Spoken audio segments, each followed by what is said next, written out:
All right, and broadcast and live. All right, ladies and gentlemen, welcome to Dr. Kufophobia, where we have the Clear as Mud book. We're going to be dissecting chapter 6, where we left off. We got a special honorable guest, Mr. Usama Dakdok. You guys know Paul, so I don't need to introduce him. And before we get started, let's play my introduction song.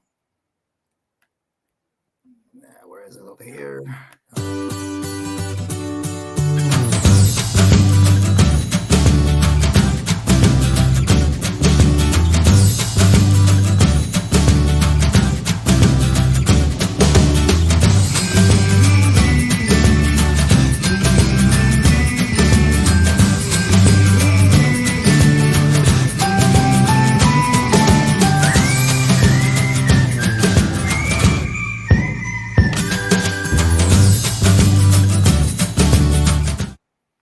Alrighty, let's get the show on the road. Let's introduce our guests.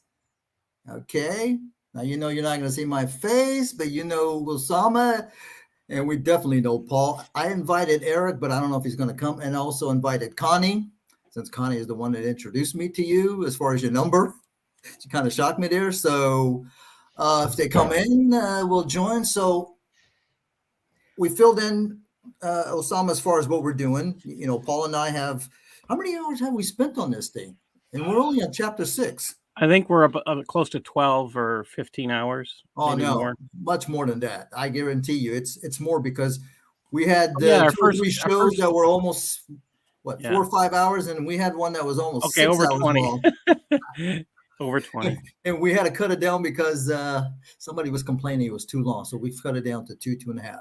Okay, so let's go to Usama Dakdok's translation. Let's add to stream. Let's blow it up. Okay, so I think you said, okay, I'm going to have to change screens. That's nice. All right, where am I? Malik. Okay, you got it right nice there. Thank you. Okay, but the problem is, here we go. I was going to say I can't find. Okay, the story of Abraham is copied from the Bible and is corrupted. Note that the corrected names of Abraham's father is Terah, not Azar. See Genesis 11:20. I like Osama's little footnotes here. By any chance, Paul, do you have his? Yep. Okay. So 15. It's a name. Right, Azar is a name. Right. And all right. So we get to. So let's get started. Which is idols. The word asnam is the word. Say it again, Osama. The word asnam is the word idols. Oh. Asnam, A-S-N-A-M. It is not actually an Arabic word. It is in Arab. It's an Aramaic word. It's not Arabic. It's Aramaic. But Muhammad did not know. I mean, okay, so that's what that is. Okay, I was trying to figure that part out from what I read. It didn't make sense. So we haven't got there yet. So do you take idols for gods? Yeah. Okay, that makes more sense than what I saw. Okay. Yeah. Okay. So Sanam is singular. Asnam is plural, which mean idols. Oh, okay. Okay. My Arabic really is bad. Okay, so 74. And when Abraham said to his father Azar, and that's 15, where you say it's a name. Just Azar is just a name. Right. And do you take Asnam, which is idols, for gods? Surely I see you and your people are an obvious error. 75. I don't know how you guys doing that, but I hope you just one verse at a time, as you have shared with me. Yeah, we do one verse at a time, and it's usually, if it's a weird verse, either Paul and I were interjecting and give the people.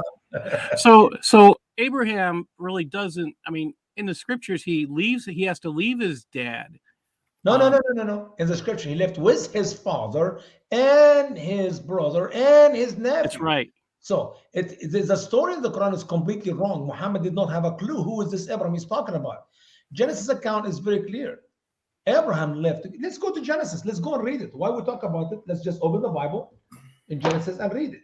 Let me pull it up. Genesis 16.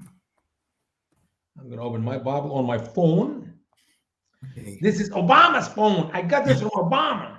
That's probably the only thing that he did right. Hey, he's still president, so be careful. Yeah. Genesis 11. I'll use my King James Version. Okay, where does this say? 11 through 26. All right. Genesis 11:26. All right. Let's make sure my internet doesn't crash today. So 26. Yeah, I can pull this up if you want. I'll share my screen if you want. Oh, okay. All right, Okay. let me get back into StreamYard. Let me know when you want me to share your screen. It's actually chapter 12. Okay. And this is when God called Abraham. Okay, this is chapter 12. Yes, beginning from verse 1. Okay, let me just make the screen a little larger. All right. Yeah, even when I'm with my binoculars, I can't see. That better? I'd blow it up a little bit more. I can see it. Yes. Okay. Okay, that's good. Perfect. Ball dropped. We lost the Bible. He's Bring back borrowing the word of God, man. He's borrowing the internet from his neighbor. We lost him completely. Yeah, I know we did. He just completely. He will be back. I promise you. Let me see. Genesis 12, right? Genesis 12, beginning from verse 1. All right, let me just until he comes back. وقال الرب لابرام اذهب من ارضك ومن عشيرتك ومن بيت ابيك الى الارض التي اريك فاجعلك امه عظيمه وبارك اعظم اسمك وتكون بركه وبارك مباركي ولا عينيك لعنه تبارك فيك جميع قبائل الارض فذهب ابرام كما قرب وذهب معه لوط وكان ابرام ابن 75 سنه لما خرج من حران فاخذ ابرام صار. Okay, actually, if you want to do it right, let's go. Actually, it's the previous chapter, man. All right, Paul's back. Let me add. Sorry. Welcome back. Paul, you're back. I don't know what happened. Like a whole, yeah. Are you still in your neighbor's Wi-Fi? Oh, I wish. Too expensive. All right. I got it on the screen. Let me Okay. see. 12. You want 12, correct? Yeah. Yeah. Right, no. We're going to start in 11, verse 27. I apologize. Okay. Let me blow it up. Let me see. Genesis 11. 11. And go down, start from 27. That's how we know for sure, obviously, that Azar is a made-up name by Muhammad. He have no clue who is Muhammad. That's part of the humor in this. That in order, as you keep saying, when you preach, you keep talking about how he gets names wrong, how he gets the order of things wrong. In the same page, a little bit down. All right. So here's 11. That's good. It's big enough. Everybody can see it. Square down to go to verse 27. Verse 27. هذه مواليد ترح. These are the generation of Terah. And now these are the generation of Terah. Okay, go ahead, brother. Somebody can read. Terah begat Abraham, Nahor, Haran, and Haran begat Lot. And Haran died before his father Terah in the land of nativity in Ur of the Chaldees. Now let's stop it for a second. When you read the Quran, the clear word of Allah, you will have no clue where, when, what, why anything is happening. So if I ask you, you read about Abraham in the Quran. When Abraham lived, we don't have no idea. Well, what was his original name? Because we're not talking about Abraham here. We're talking about Abraham. Why God changed his name from Abraham to Abraham? They have no answer. I mean, literally, you can ask, well, how good? In any page of the Quran, with 20, 30 questions and no answer. Trust me. It is very clear that you will never get an answer for any simple question. So obviously we know that his name was Abraham, not Abraham. And we'll find out later why God changed it to his name to Abraham. Okay. And the meaning of the names also is powerful. The more you dig into the Bible, the more you like scratch your head. Oh man. So Abraham is the father. Abraham, a father of many. Whoa. Make a difference, you know. But and if you think about when God changed his name, an old man without any children, he make him Abraham. I'm sorry. An old man who had at that time Ishmael, and then he got Isaac too. So big deal about, oh, no. Read a little bit more, Genesis 25. Bunch of names, lots of concubines. He married Keturah. Children, grandchildren. He grew to be huge while still alive. He didn't die. I mean, you have to see your children and grandchildren so you see how it can be a father of many nations. But anyway, so Haran, which is Abraham's brother, have a son by the name Lot. And then Haran died. And where he died? In Ur, the land of the Chaldeans. Where can you learn anything about? When you go into the Quran and you study about Lot, well, good luck to figure out who is Lot.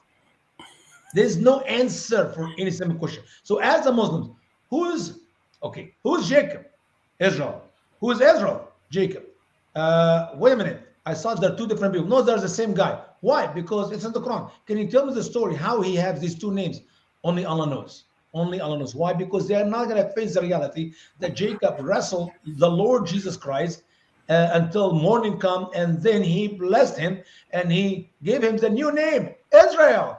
But Muslims don't even have logic to understand the simple verses of the Quran to go deep, to go to the Bible to understand why the names are changed. But anyway, so now we know Terah died. I'm sorry, we know that Haran died, and obviously he left his son Lot to live with Abraham. So go ahead, read the next verse. And okay, and Abraham and Nahor took them wives. The name of Abraham's wife was Sarai, and the name of Nahor's wife, Milcah, the daughter of Haran, the father of Milcah, and the father of Iscah. Do you think you can find that verse and the information in that verse in any verses, in any of the writing of Allah's book, the Quran, or even Muslim scholars? No place. Doesn't exist. I mean, literally, I challenge Muslim to tell me who is Ishmael. He's the son of Abraham. And who is Isaac? He's the son of Abraham. What is the name of their mother? Notice I'm asking singular. Hagar. No, they don't know. Of course, they didn't know there are two different mamas because the story is not in the Quran. The clear book does not tell us who is Hagar mother and who is Ishmael mother. Isaac mother and who is Ishmael mother, and why he was kicked out of his household when he's living with his daddy, or why she allowed him to have sex with Hagar. The story we know, we take it for granted, but in the clear book, the word of Allah of the Quran, you know nothing. So keep going. But Sarai was barren, she had no child. And Terah took Abram, his son, and Lot the son of Haran, his son's son, and Sarai his daughter-in-law, his son Abram's wife, and they went forth from Ur of the Chaldees to go into the land of Canaan. And they came unto Haran and dwelt there. Notice, who was the traveler here? In verse 31. Terah. That is Abraham daddy, but Muhammad thought that Abraham daddy is, what's his name? Azar? Hazar. So that's not his father. If you read Terah, you have no idea what is Terah. It may be a good lunch or a good dinner, something you take with you on the trip. No, Terah is the father. He took his son, he took Abraham, his son, and he took Lot, his grandson now, and they traveled with their wives. So the conversation you read about in the Quran that Abraham told his father, surely, let's go back to the Quran. Let's go back to the Quran. I know we're going to go back and forth. I'll drive you nuts today. You see, why in the world we got Usama to be with us here today? So do you want the... Go to the Quran. Go to the Quran, chapter 6, verse 47. No, 40, 74. 74. And when Abraham said to his father Azar, do you take idols for gods? Surely I see you and your people are in obvious error. Let's stop it for a minute. Surely I see you and my people. Well, it makes sense because if it's his father, there's their family. No, it's like Abraham here is separated from his father Azar. Once again, Azar is the wrong name. The conversation show us and prove to us that with all respect, neither Jibril or Allah nor Muhammad have a clue what they're talking about. Zero knowledge. Okay? And then, go ahead. Going back to Genesis? Yeah, no, let's continue with the Quran here. The reason I want to Genesis, I want to show you the real name is Terah, and Terah was not left behind. He actually traveled with his son. As a matter of fact, you know what? Let's go back to Genesis and show you when he died. When did Abraham died? And Terah took Abraham his son. And the days of Terah were 205 years, and Terah died in Haran. Okay, so Terah, the Abraham daddy, was Abraham and his grandson Lot. They were traveling with their wives, other wives, and they went to the land of Haran. And in Haran, he died. You will never see in the Quran any age about somebody before, after, or when whatever the story took place. or when they died. We know how old was Terah when he died. We know where he was buried, the land of Haram. Can you show me a name of a person in the Quran who died, and we know when he died? Even when you go to the fabricated story, like Muhammad tells us in the Hadith, that when Allah touched Adam's back with his two right hands, okay, you may ask me why, because Allah told Adam, I want to touch you. He said, touch me, Lord. He said, which hand do you want me to touch you with? He said, touch me by your right hand. But then he said, but both of your hands are right hands. Yeah. Use your imagination and laugh, okay? But that's okay. But anyway, so when he touched his back, then he saw this sparking, small, bright stars coming from him. And he said, what are these? He said, these are your descendants. These are your children from the back of Adam, okay? Remember, at back of Adam, we'll talk about embryology in the future. So now, one of these lights was a small, tiny light. So now, Adam is asking Allah, who is this small, tiny light? He said, that's David. Prophet David will come up to you. Well, how old are you? He said, he will live 60 years. He said, give him 40 years of my life. Adam felt so sorry that David is going to die young. So when you add the number, if you are a salesman like Muhammad, and who you bought and sell for your wife for all these 20 some years, you should know numbers, okay? So 60 plus 40 is 100. Are you following me so far?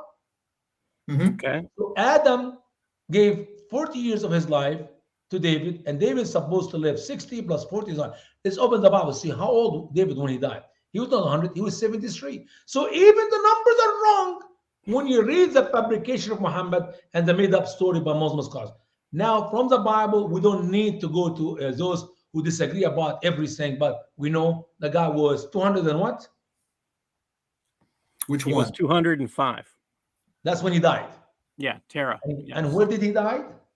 In Haran. In Haran, yeah. Do you need scholar disagree or interpreter disagree? His name was this, he died here, he died when he's that age, or this age, this age.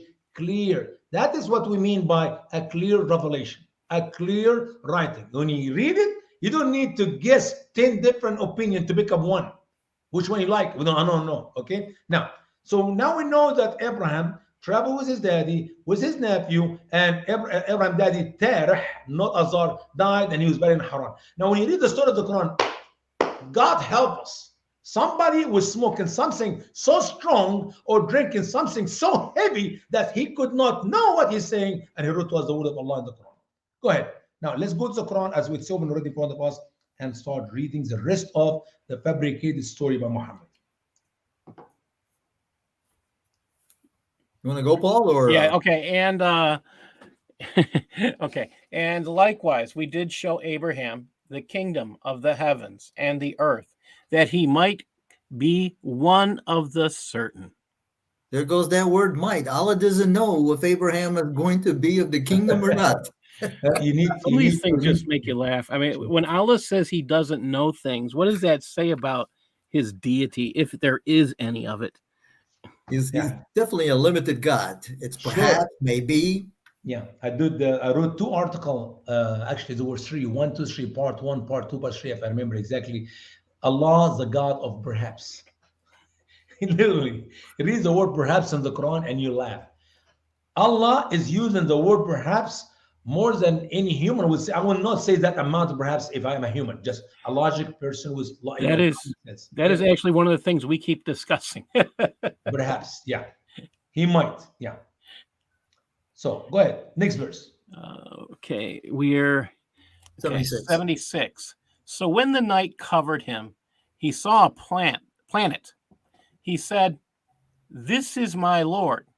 So when it set, he said, "I do not love the setting one." Let me ask you a question here.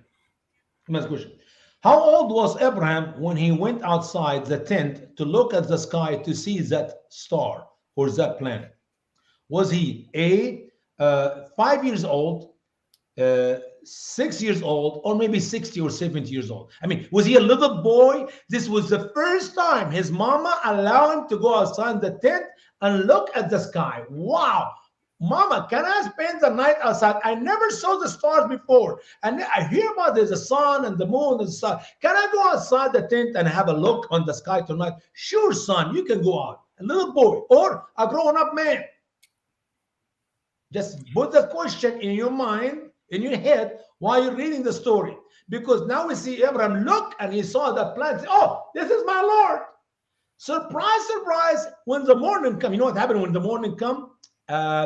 Things you see in the sky, you don't see it anymore. So when he saw that plant, maybe it was Mars, maybe it was a pillow, whatever he saw, okay? Of course, the sun shines in the morning. If you look outside during the daytime, you don't see any stars. So that's when Abraham realized that that star which he worshipped was not actually a strong one because it disappeared during the day. So he said, well, I made a mistake. Okay?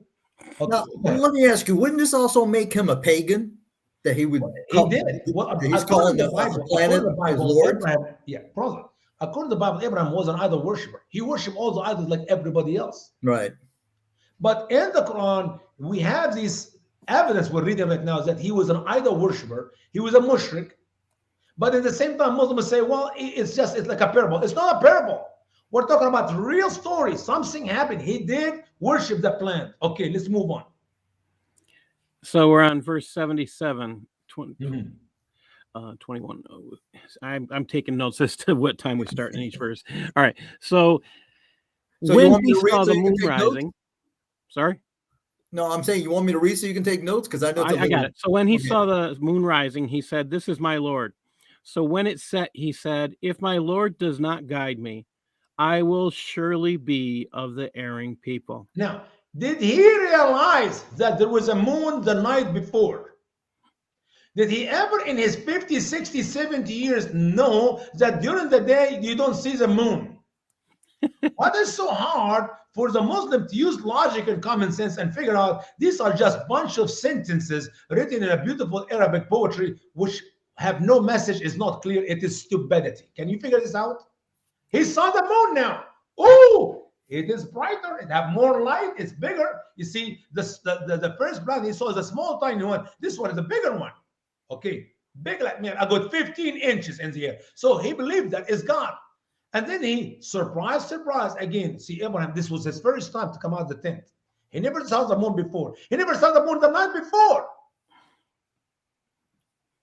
So now he said that, I need your help, Allah. Please, Allah, help me. I saw that the first planet was you and I worshipped you, but it was not. Then I saw the moon and how beautiful and bright and bigger and it's nice. And I say it's you. And now it is, help me, Lord. If you don't help me, I'll be lost. Go ahead. Verse 78.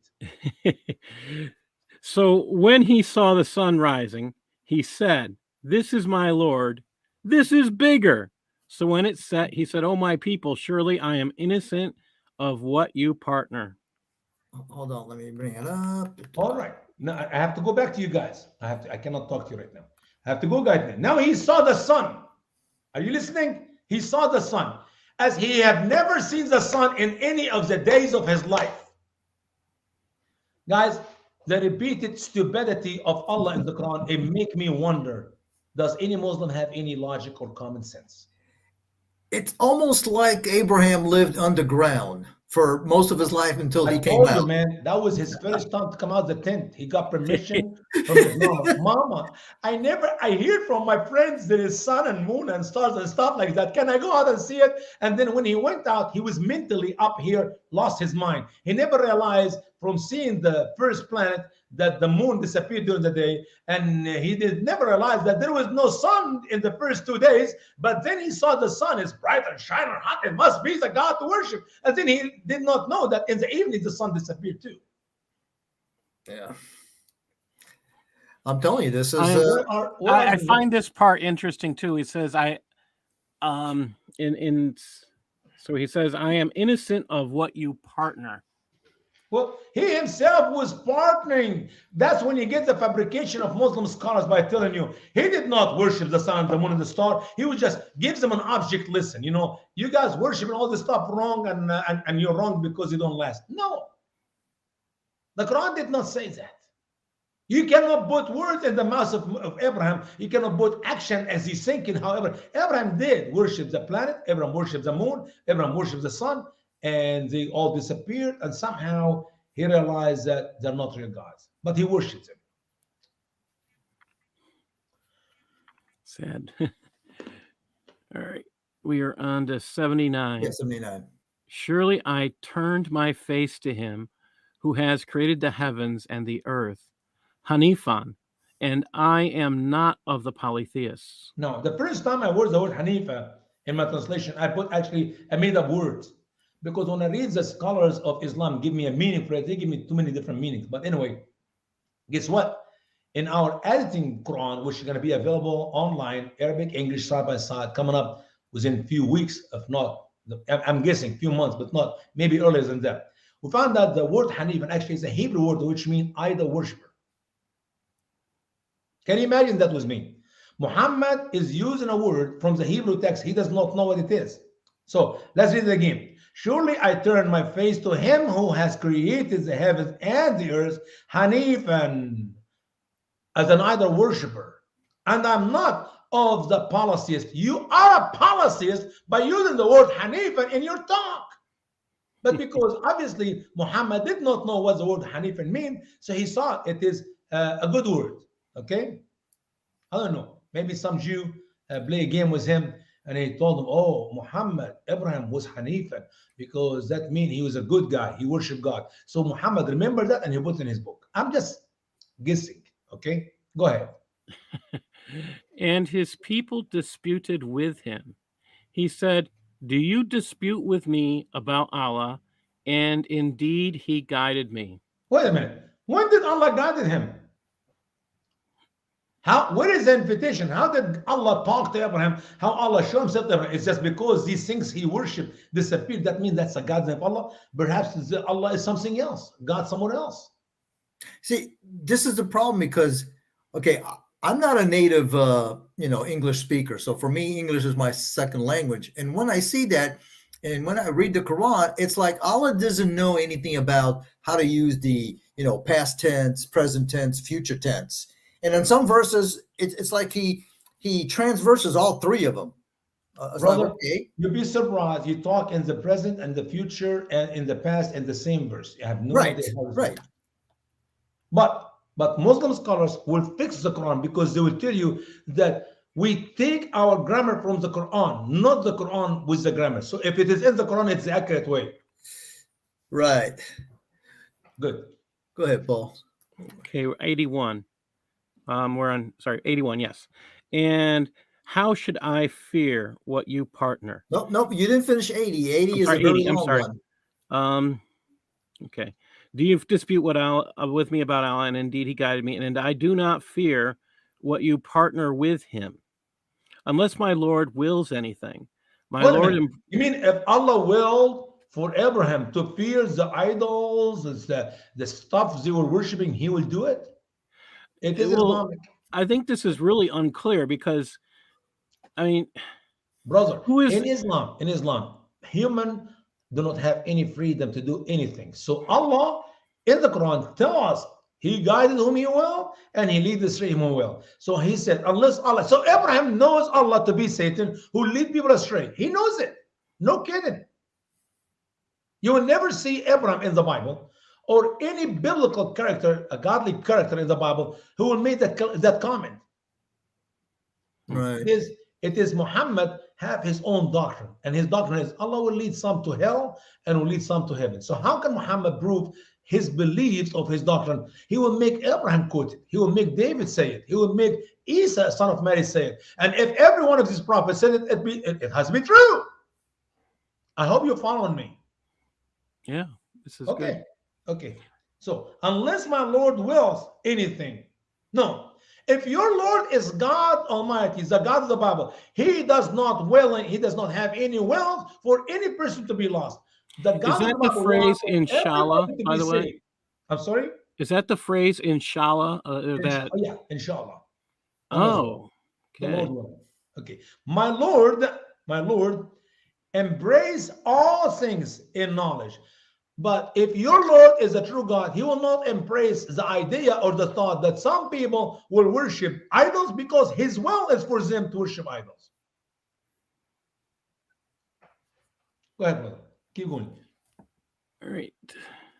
We're at the do you not remember? Do you not remember? Do you not remember? And yeah, exactly. When you say do you not remember what, Abraham? Have we seen any of the stuff you're talking about? No. See, it is guys setting up words, making sentence, asking questions. Somebody does not know what in the world he's talking about. It's quite a statement here. My Lord embraces all things in knowledge, and then do you not remember? I mean, How that's did like we know that his Lord embraced all knowledge? If Abraham himself does not know his Lord yet, he was worshiping the sun and the moon and the stars a few minutes ago. When did Abraham get to know Allah? How did Allah talk to Abraham? I can go to Genesis 18 and I read Jesus talk to Abraham, and Jesus taught, and literally Abraham worshiped Jesus, and it's realities there. But where in the Quran you see that? Show me, forget about Quran chapter 6. Show me anywhere else in the Quran how Abraham became a believer in Allah. See, one of the excuses that Muslims tell me is that, oh, well, you can't expect the Quran to have all the details. The book could be huge. And it's not a clear book. Right, but I can go to the Bible and like you see, I can tell you where Abraham was born, where he died, where he was buried, what cities he traveled to, how many altars he built, where he built the altars, how many wives he had, the name It's of all all his there. kids, because It's in the all there. Quran, Keturah And- doesn't exist, and Yeah. his other 6 kids are missing in action. More than 6 kids. He have a bunch of kids. But anyway, go ahead. okay. We are on to 81. 81. And how should I fear what you partner?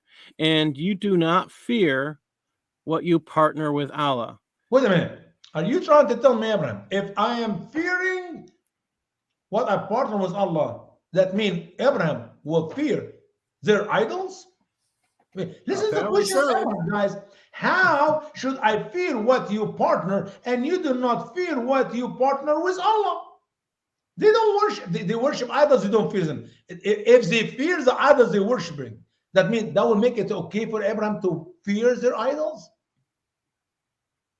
Seems like they have more power than Allah. If Abraham is afraid of what these people are supposedly worshiping. Sure. But if Abraham is a true knowledgeable man of Allah now, he know Allah, he worship Allah, Allah already guided him, he should say, I will never fear what you worship.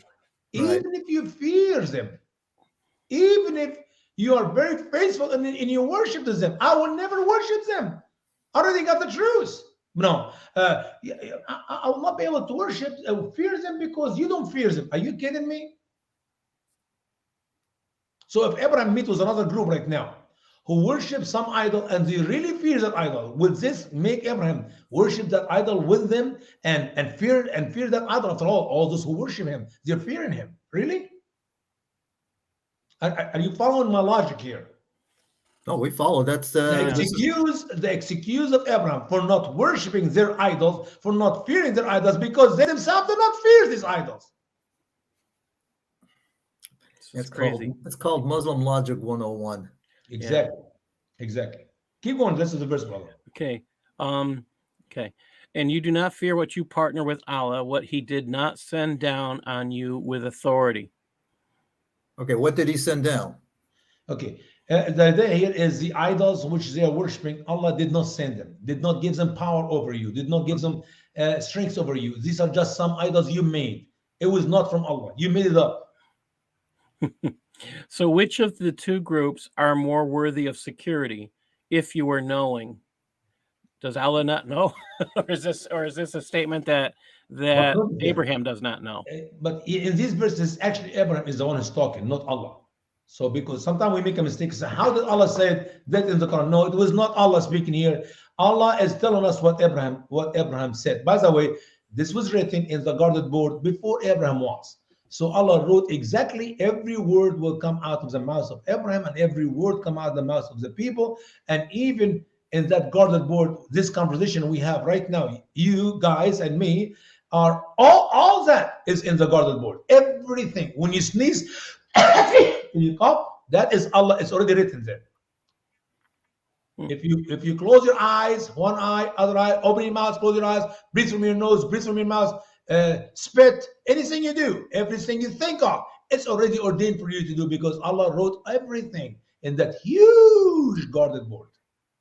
Hey, Paul, so you and I are doing this show because Because Allah, Allah ordained for us to do it. right. We want to do it the same Allah way. wants us to do this. Okay. Allah gave us permission to destroy his holy book because, I mean, according to Muslims, the reason that Isa was able to perform all his miracles was because Allah gave him permission, which they don't understand that having permission does not mean that you don't have the ability. So you and I are doing this. So Allah gave us the permission to destroy his clear, explained in detail book. Yes, indeed. Yes, indeed. Keep reading, guys. Keep reading. All right. We're on 82. Those who 82. believed and do not mix their faith with injustice. Those who have security and they are guided. That's like an incomplete thought. I know. Well, that's the Quran. The Quran is many, many incomplete thoughts get together. Okay. Now, this phrase "mixed faith with justice," it's an interesting statement here because this is where the Muslim Brotherhood they use this concept of faith and justice. So, yeah, that's a very When important Muslims thing talk to about understand. justice in America, they're taking advantage of the stupidity of the American people who do not know that in Islam there is no justice. There's no justice between a Muslim man and a Muslim woman and a Muslim slave. There is no justice. But here in America, CARE use justice because they're trying to tell us that we're here for justice and we have the right to ask for justice because justice is part of our life. No, it is not. They're lying. Right. They use our laws against us and we're too stupid. Well, I mean, we're not, but the majority of people are too blind to see what's going on. Exactly. I never heard of justice in the Muslim world, but I hear it here in America from the leaders of Islam. Wow. 83. 83. And this is our argument. We gave to Abraham against his people. We raise up in degrees whom we will. Surely your Lord is wise, knowing. Now, verse 83 is started by Allah. Allah is the one speaking here. And this is our argument. Our is Allah. Okay? We raise up in degree whom we will. Allah. Surely your Lord. Why did he say, surely I am wise knowing? Why he said, surely your Lord? Maybe Allah doesn't know if he's wise or knowing. That's a good point. So would that be Abraham speaking to surely? Because it sounds like it's Allah. Surely your Lord is Allah supposed to be speaking here, but somehow Allah is speaking the third person in the same sentence. He should end it with surely I am the wise, the knowing. Right. Here's another question. No, but before you get this, before you get to your question, some Muslim will tell you Allah in the Quran does not use I. Wait a minute. There are plenty of verses in the Quran where Allah said I. Right. And me, singular. It's not us and we and our. He always used I and me, and we can get to it some other time. Go ahead, brother. Question. No, my question was where it says, and this is our argument that we gave to Abraham. What argument? Hujjatna. The word here in the Arabic language is our, it's our argument. How are you gonna win the debate? This is what we told Abraham to say. This is what we told Abraham to do, and by that he won the debate. By that he proved this is what Allah wants them to know. This is what Allah wants the people to know about Him. That's the idea. All right, so he wanted us to be unclear. Yeah. And if you go to Muslim scholars, they'll give you 8, 10 different opinions and you choose which one you like. So that's okay. Yeah. All right. Okay. We are in 84. And we granted to him Isaac and Jacob. Both we guided, and Noah. And we guided before and among his descendants, David and Solomon and Job and Joseph and Moses and Aaron.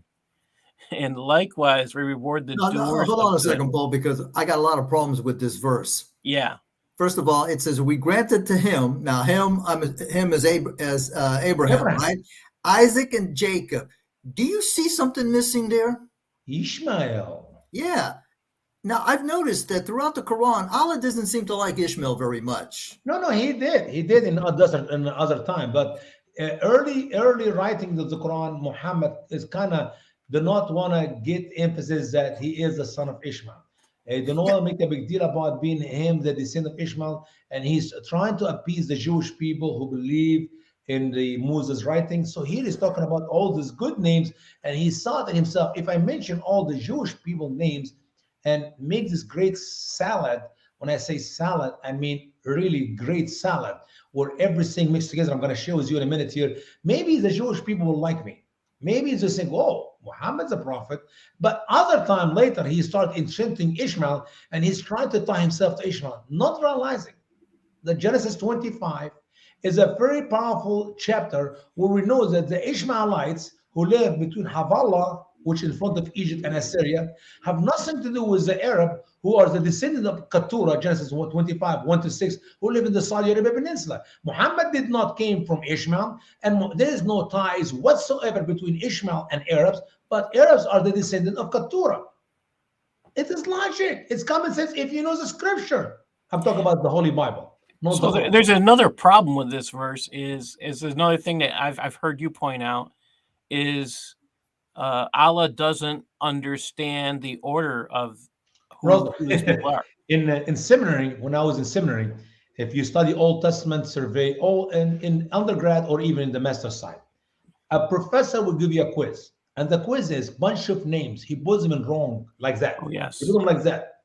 And the answer is to put them in the right order with the date and location where they live. I remember that test. That was a seminary entrance exam. Yes. Yeah, it is. It's a very important test because the professor want to make sure that when you read the Bible, you will not read the newspaper. You are compromising. No, you're comprehending that word. You're comprehending what you're reading, what you're studying. So when you read the Bible, you're not reading a newspaper. So I have to put up. Okay, I have to put Abraham. Okay, Abraham lived in different places, but it started with in Ur el Chaldeans. So he was roughly around 1800 years before Christ. And then I put Isaac, his son.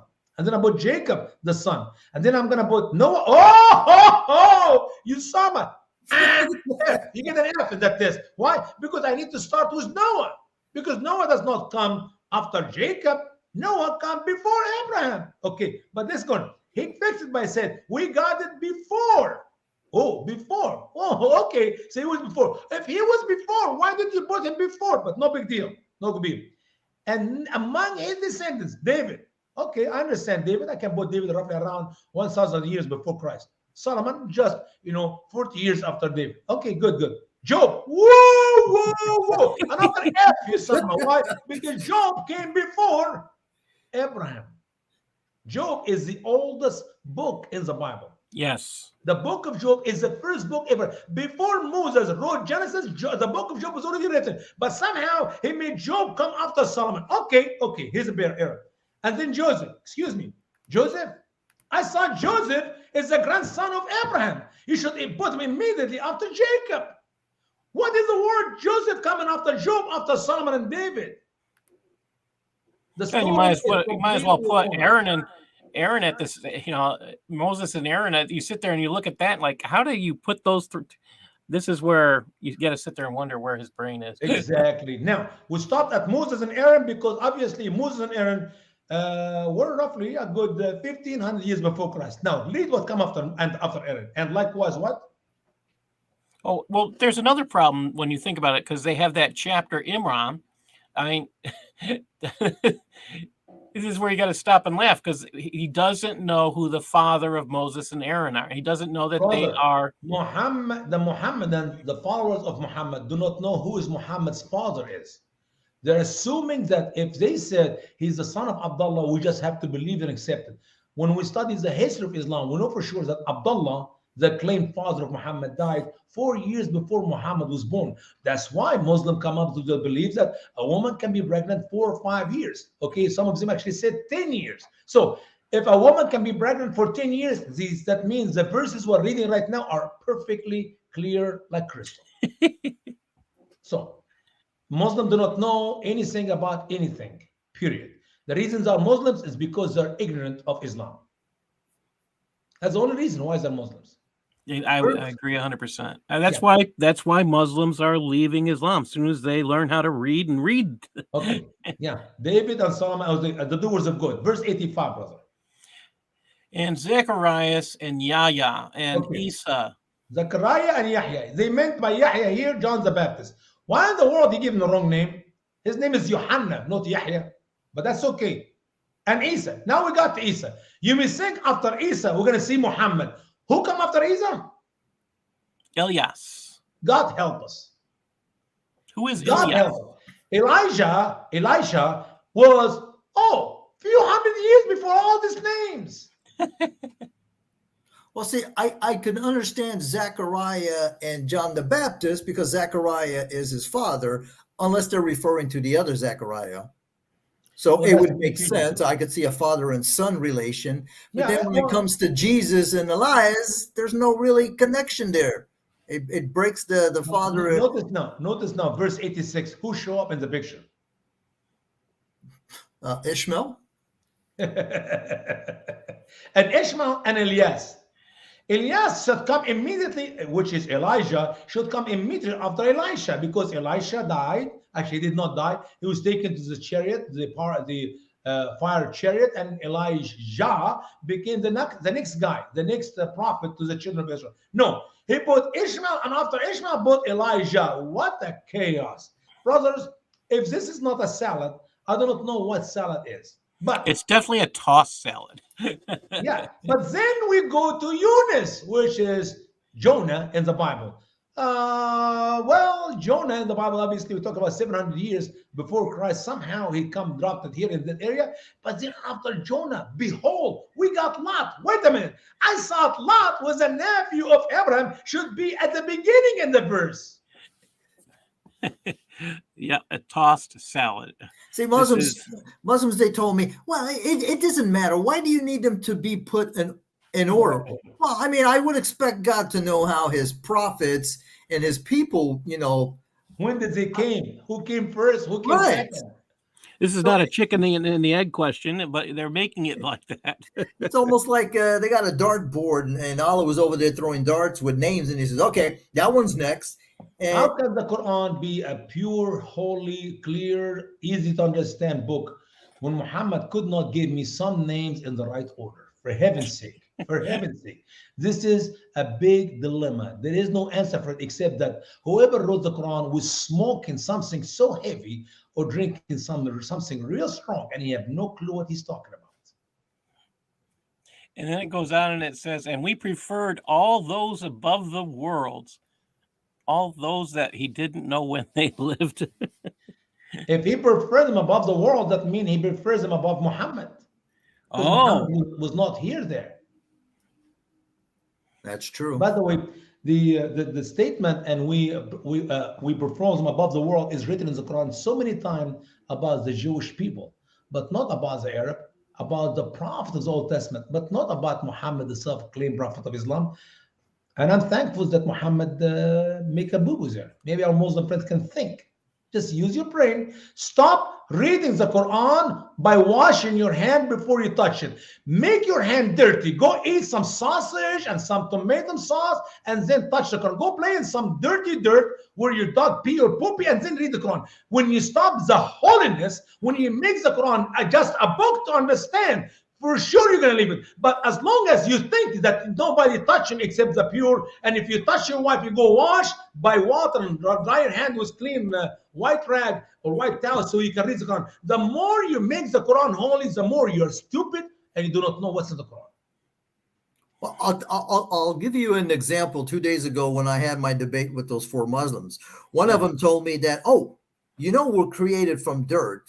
And he gave me an example. When you go take a bath, and you wash yourself and you see the ring around the tub, that's why you're made out of dirt.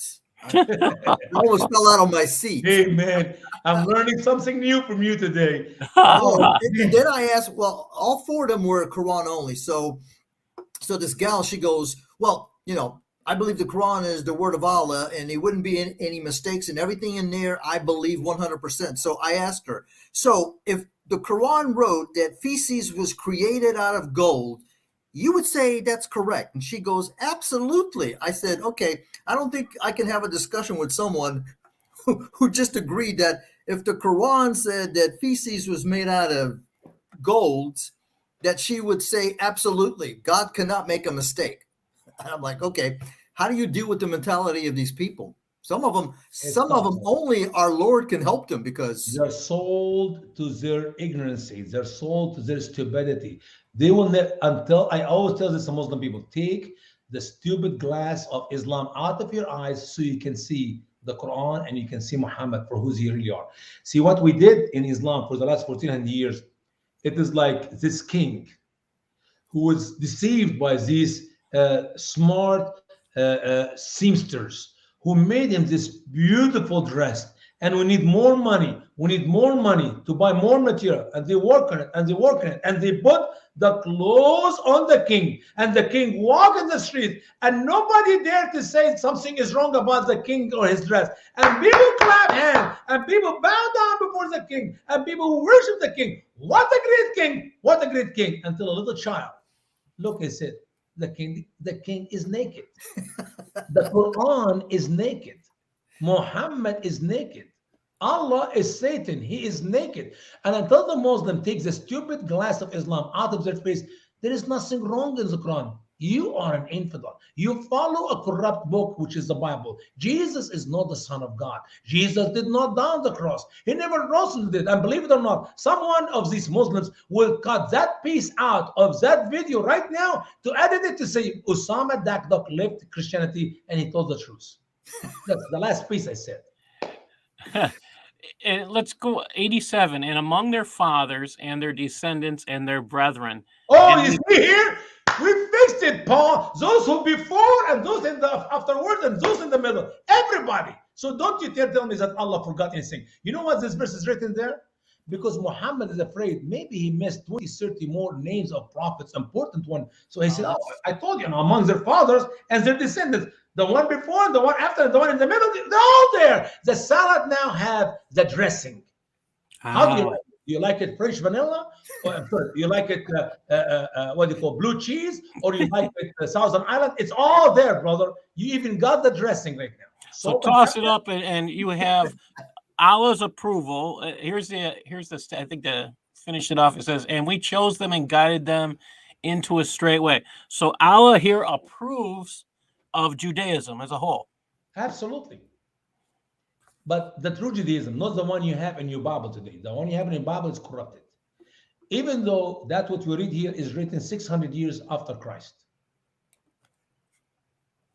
So you guys cannot understand the beauty of the Quran to accept it and believe in it to be a clear book until you become a Muslim. First, you say the Shahada, and then you figure it out later, okay? Yeah, then I have to learn how to read Arabic because Allah would not understand me if I speak to him in English. Yep, that's true. His English challenge. Go ahead, Paul. Oh my gosh. Okay, and we chose them and guided them in a straight way.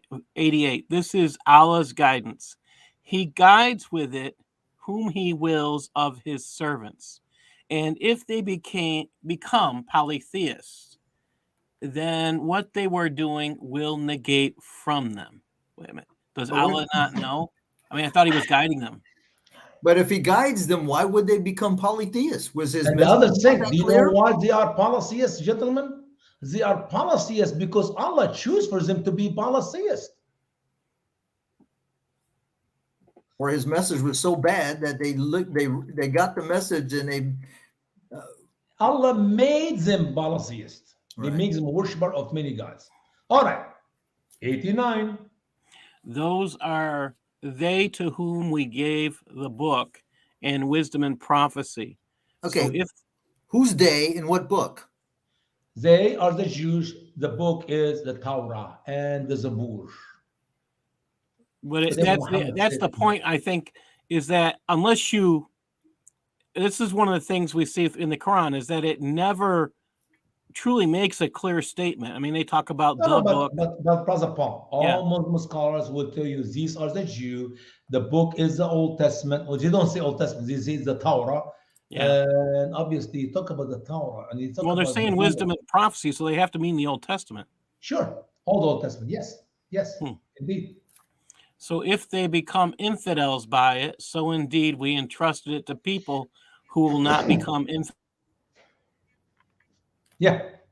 by it. So they entrusted it to the wow. It's pretty much saying it's reliable. Well, if you want to take that verse in that value, but it was good until they change it. When we do not know, where we don't know, how we don't know, why we do not know. But the Bible is corrupted because, after all, As you told me earlier, Abraham's father, his name is Terah. That's wrong name. The real name of Abraham daddy is Azar. And you told me that Abraham daddy died in the land of Haran, and that's wrong because actually he died in Ur al-Kildani, not in Haran, and he was among the doers of evil. But it's just stupidity, man. Stupidity. I can't help you. Too Hey, many but Paul, details in the Bible that just say this is messed Paul, up. Yeah. correct me if I'm wrong. Okay, so 89 says, "Those are they whom to whom we gave the book and the wisdom and prophecy." Right. So Yeah. if they become infidels by it, why would they become infidels from the book and the wisdom and the prophecy? The other one, man, the other one, not the names you read, but their kids, their grandkids. They become infidel if they don't believe in me, Muhammad. You see, I'm speaking very highly of your ancestors, of your people, those who came before and those who came after, and we guided them, and they were all believers. And I am Muhammad right now, giving you this Quran. Notice now, I am telling you about your ancestor Abraham and Moses and Jesus and everybody else between, and now you have to accept me, because if you don't accept me, you become an infidel. Did you get it? Yeah, I get it now. All right, good, good. I'm glad we have you here because according to the clear, detailed, and explained Quran, I would have never gotten that. Hey, but see, I'm so smarter than most Muslims. All right, number 90. Those are they whom Allah has guided. So by their guidance follow. Say, I do not ask you a wage for it. It How is many times did only you a read that reminder to statement, the Paul? worlds. Paul, how many times did you read, I do not ask you for wages for it? It is a repeated sentence by all the prophets in the Quran. All the prophets. I thought there was All of only them. one prophet in the Oh, Quran. remember they We've keep read it. repeating what they earn and Yeah, what they spend. yes, we've been laughing about that all the way Yeah, through. but what I'm saying is this statement, if you copy and search it in my computer here, in your computer, you Yeah. find that it was said by Abraham, it was said by Saleh, it was said by Hud, it was said by Lot, it was said by every name in the Quran use the same sentence. As Muhammad does not have other words. They say it exactly like that. I do not ask you wages for it. Well, one thing we noticed is that I do have a website that did the analytical of it, and it seems like I would say about 30 to 40% of the Quran just repeats itself. Now, it may not repeat itself the same way, but you get the idea that it's repeating. I mean, if you were to take out all the repetitive verses and phrases, the Quran would probably be about 50% of what it is today. Brother, first of all, if you take out of the Quran sex and blood, you lose lots of the Quran. Take the repeated story of the Quran, you lose more, as you just said. Now take these stories out of the Quran, because we got the real biblical story in the Bible. You end with a small booklet. You can read it in a couple hours. It That's will true. take you to read the Quran straight through in the Arabic language. It will take you 26, 27 hours. If you take all this stuff we talk about out, you can read the Quran in 2 hours. Right. I think So do you we're have a clue what they mean by I do not ask you a wage for it? That's, I mean, again, you said it repeats a lot. Many times. It's I'm not getting any benefit from it. You're not gonna give me salary for tell you about Allah. I'm doing it for the sake of Allah. Allah asked me to do it, don't give me money. Okay? But guess what? When it came to Muhammad, Allah in the Quran said, when you go say hello to him, take a gift with you. Yeah, he has no problem stealing from You need always to too. take something to Muhammad when you go see him. Unless if you don't have, then Allah's forgiven merciful. That's okay. Yeah. You're broke. Yeah, and make sure when you go to his house for dinner, right after you eat, you better leave because Exactly. you know Allah's not going to like it very much. And don't have soft talk with his wives. I know you filthy man. Okay, 91. And they did not value Allah his true value. Allah has value, huh? When they said Allah did not send down anything on humans. Well, first of all, who's speaking here? Paul, who's speaking here? Well, it's not Allah. No, it is Allah. It is? And they did not value Allah his true value. This is the word of Allah. And they said they did not value Allah his truth. They did not value me, my true value. And they said that Wow. I did not send down anything on human. You see, the whole idea is somebody speaking on the behalf of Allah, and that somebody is Allah throughout the entire Quran. I So keep this thinking, is ouch, he keeps sending things down, ouch, Yeah. Send it down means revelation be given to Muhammad from heaven, revelation given to Moses from heaven, revelation given to Isa, son of Mary from heaven, as he receives these special words miraculously. But by the way, even when you study the Quran, the only one who received a book like Muhammad in the Quran is Muhammad. You will never see that Allah spoke to Moses through angel, or Allah spoke to Isa through angels, or Allah spoke to Abraham through angels. Allah said to Abraham, Allah said to Moses, Allah said to Isa. But when it comes to Muhammad, Allah spoke to Muhammad through his angel, Angel Jibreel. yeah, he was busy. Doesn't sound like Muhammad was up to the task. He had to have an angel come. Amen. And Yeah. squeeze him. But when Muhammad ascended to the seven heavens and then he went to the uppermost of the seven heavens, he was able to talk to Allah face to face. So why does he need Jibreel? That's an interesting point. I don't know. You ask a Muslim when you see one. You know, Paul, what I thought was funny is that story is when Jabril is his escort, right? And I guess at each level of heaven, heaven has Doors. it's got a wall, and you have to Doors. You knock at the door, man. The funny thing is that now Jabril is supposed to be, this big to do nothing angel, right? The archangel. But when he comes, the guy at the door says, "Hey, who are you?" Who is this? My You know? name is Muhammad. My name is I mean, Gabriel. don't they know who Jabril is? I mean, Anybody with you? Yeah, I got Prophet Muhammad. Oh, please, come on in. Come on in. Absolutely. Anytime. So Well, even uh, Jabril's name didn't open it. They had to ask who was with him, and that's that was more of what opened the door. So that says something about Jabril not having much status, even by their stories, which is Well, kind of I mean, you Muhammad would is think more because important. Muhammad he's is the more only he's the important. only angel that I know of that supposedly has 600 wings. I mean, that should set him apart. Yes, it's millions of miles. The distance between the earlobes and the shoulder of the the 8 angels which carries the throne of Allah, the distance between the earlobe and the shoulder, we figure out, I don't know, 20 million miles, something like that. So that angel Jibril, if he's standing on earth, according to the measurement which Muhammad told us for the seven heavens, his head will be outside the seven heaven. He's huge.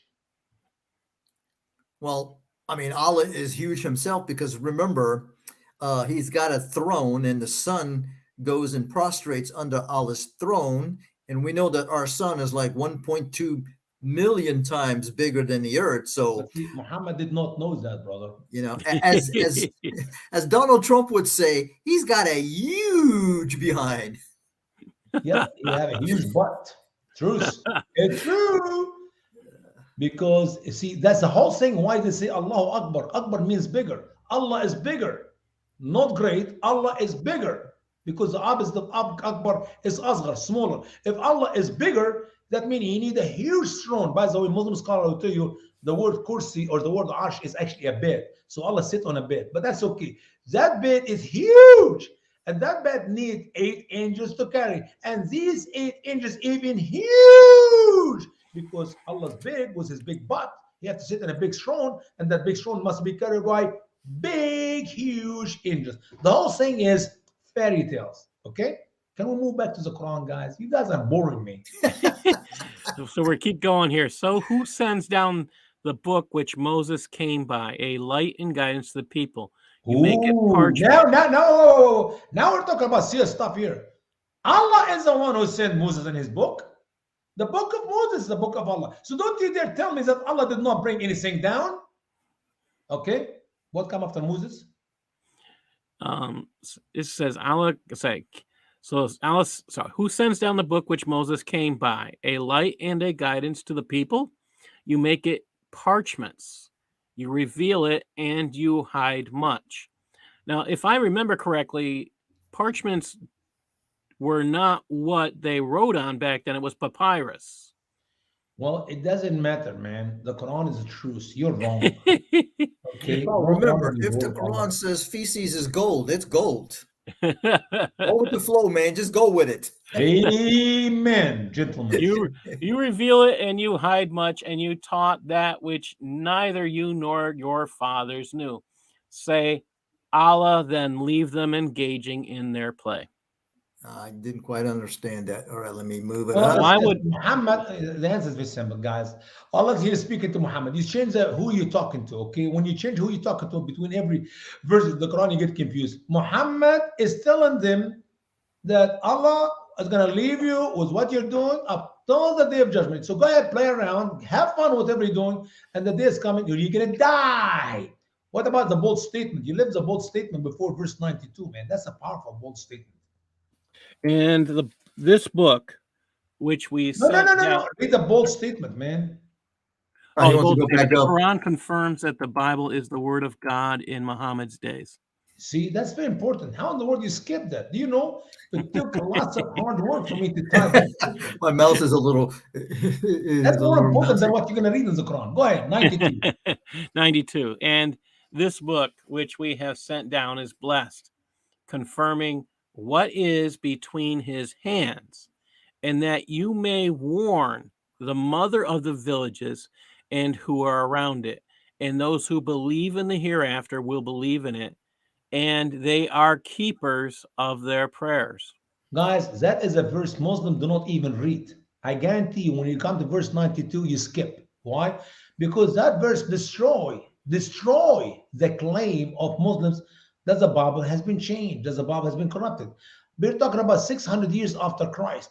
That book is a blessed book, the Quran. That book is from Allah. Yes, Muslims believe in Allah to be God, confirming what is between his hands. First of all, there is a books between Muhammad's hands. The Bible did not demolish or disappear. Number two, the Bible is confirmed by the Quran. If there is a Muslim out there who believes in the Quran, he has to accept that until 600 years after Christ, the Bible is perfect. Let me say it again. Perfect. You understand that word? Now, we have thousands of manuscripts. I myself own one. Okay? It dates to 300 years after Christ. That is a good 300 years before Muhammad was a gleam in his father's eye.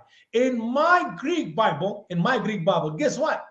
The whole 24 yard of the Bible is written there, and it is accurate as I read it in my Arabic Bible or in the English translation. It is the same. It did not tell me that Abraham's dad, his name is Ezar but Terah. It did not tell me this cocktail names of salad here, but it gave it to me in the same order as we see it in the Bible today. Now, if you believe that Muhammad is a prophet, I'm glad. If you believe that the Quran is a perfect word of Allah, I am so glad, because you must reject Islam and accept Christ. Amen. Can't really say it any better. And wow. And those who believe and in the hereafter will believe in it, and they are keepers of their prayers. And who is more unjust than one who forged a lie against Allah or said it has been revealed to me? When nothing. Muhammad here, Brother Paul, was speaking about himself. If we take what is written in 92 in words value, this is a great evidence the Bible is perfect, then Muhammad was committing the most unjust sin because he's lying. He's forging a book, it's called the Quran, against God, and he said that book was revealed to him. But in reality, nothing in the Quran is revealed. Wow. So this could actually be Muhammad telling the truth, that he was scamming people. He is lying to say that I am not lying. That's what he's doing here. He's saying psychology. Yeah, if you forge a book and it says that I received from Allah and it's not from Allah, you are committing unjust, you're committing a great sin. That's why I'm telling you, God was the truth. The Quran is the truth. We're going in circles, guys. We're going in circles. Circle reasoning. Okay, go ahead. And who said, I will send down like that which Allah has sent down. And if you see when the unjust are in the floods of death, and the angels reach forth their hands. Get your souls out. They're Today speaking you to the people. They're speaking to the unjust. Get your soul. It means that we're going to die right now. Go ahead. That's really bizarre. Get your souls out. That's quite a strange statement. Today you will be rewarded with humiliating torment. Okay. That's a nice reward, huh? The funny thing is when Muhammad uses the word reward, he does not know what the word reward is. He should say, today you will be punished. That's. مش I think you reward. mentioned that last time, Dr. Kufar. But it's all over the Quran. Even gives them the good news. Gives them the good news of a great torment. It's in the Quran. How can the great torment be a good news? Allah knows best. Indeed, indeed. Or again, the possibility that we've been talking about is we have someone writing in Arabic whose language, this is a second language for them, and they don't know the difference between the concept of punishment and reward in Arabic. Exactly. Yeah. That's why when you say the word bashir is the word give good news, give good tidings. It comes from the word bishara. The word bishara, which is good news. It's the word gospel. Gospel is bishara. It's good news. So Muhammad bashirhum bi'azab alim gives them the good news of the great torment. He does not know that the word bashir or the word bishara is not Arabic word, which means not tells them but gives them good news. اخبرهم or قل لهم, tell them or say to them, it is not bashir. The word bashir, bishara, hey, your wife is doing good. You have a good boy, healthy boy. The mom is okay. Here's the good news.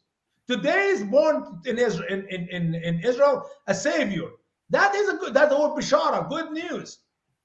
But Muhammad or whoever wrote this verses for him does not know that the word bashir is not tell. It is give good telling. But if you don't know the Hebrew language, if you don't know the Aramaic language, and you use words from Syriac language, you use it as an Arabic, well, you come up with these boo-boos, okay? You come up with this boo. Man, I tell you, I made so many boo-boos when I came to America. Some of them is very embarrassing. I can't help it because I was learning English. I learned the language. I'm doing my best 30 years ago. And this wonderful sister, she's running so hard. She's running. You cannot see me. I'm trying to pretend, act it in the camera, but you don't have to see me. Never mind. She was running so hard, and she was coming to the class, and I said, "Hold your breast." You know what I was trying to say? Hold your breath. Breath. I said, hold your breath. But I said, hold your breast. And the teacher in the classroom said, hold what, Usama? I said, she hold her breast. And everybody in the class laughed at me. 30 students, half women, half men. I was laughable. Literally. And I until now, I didn't know why they're laughing. And I found out it's not her breath. It is, I said, hold your breast.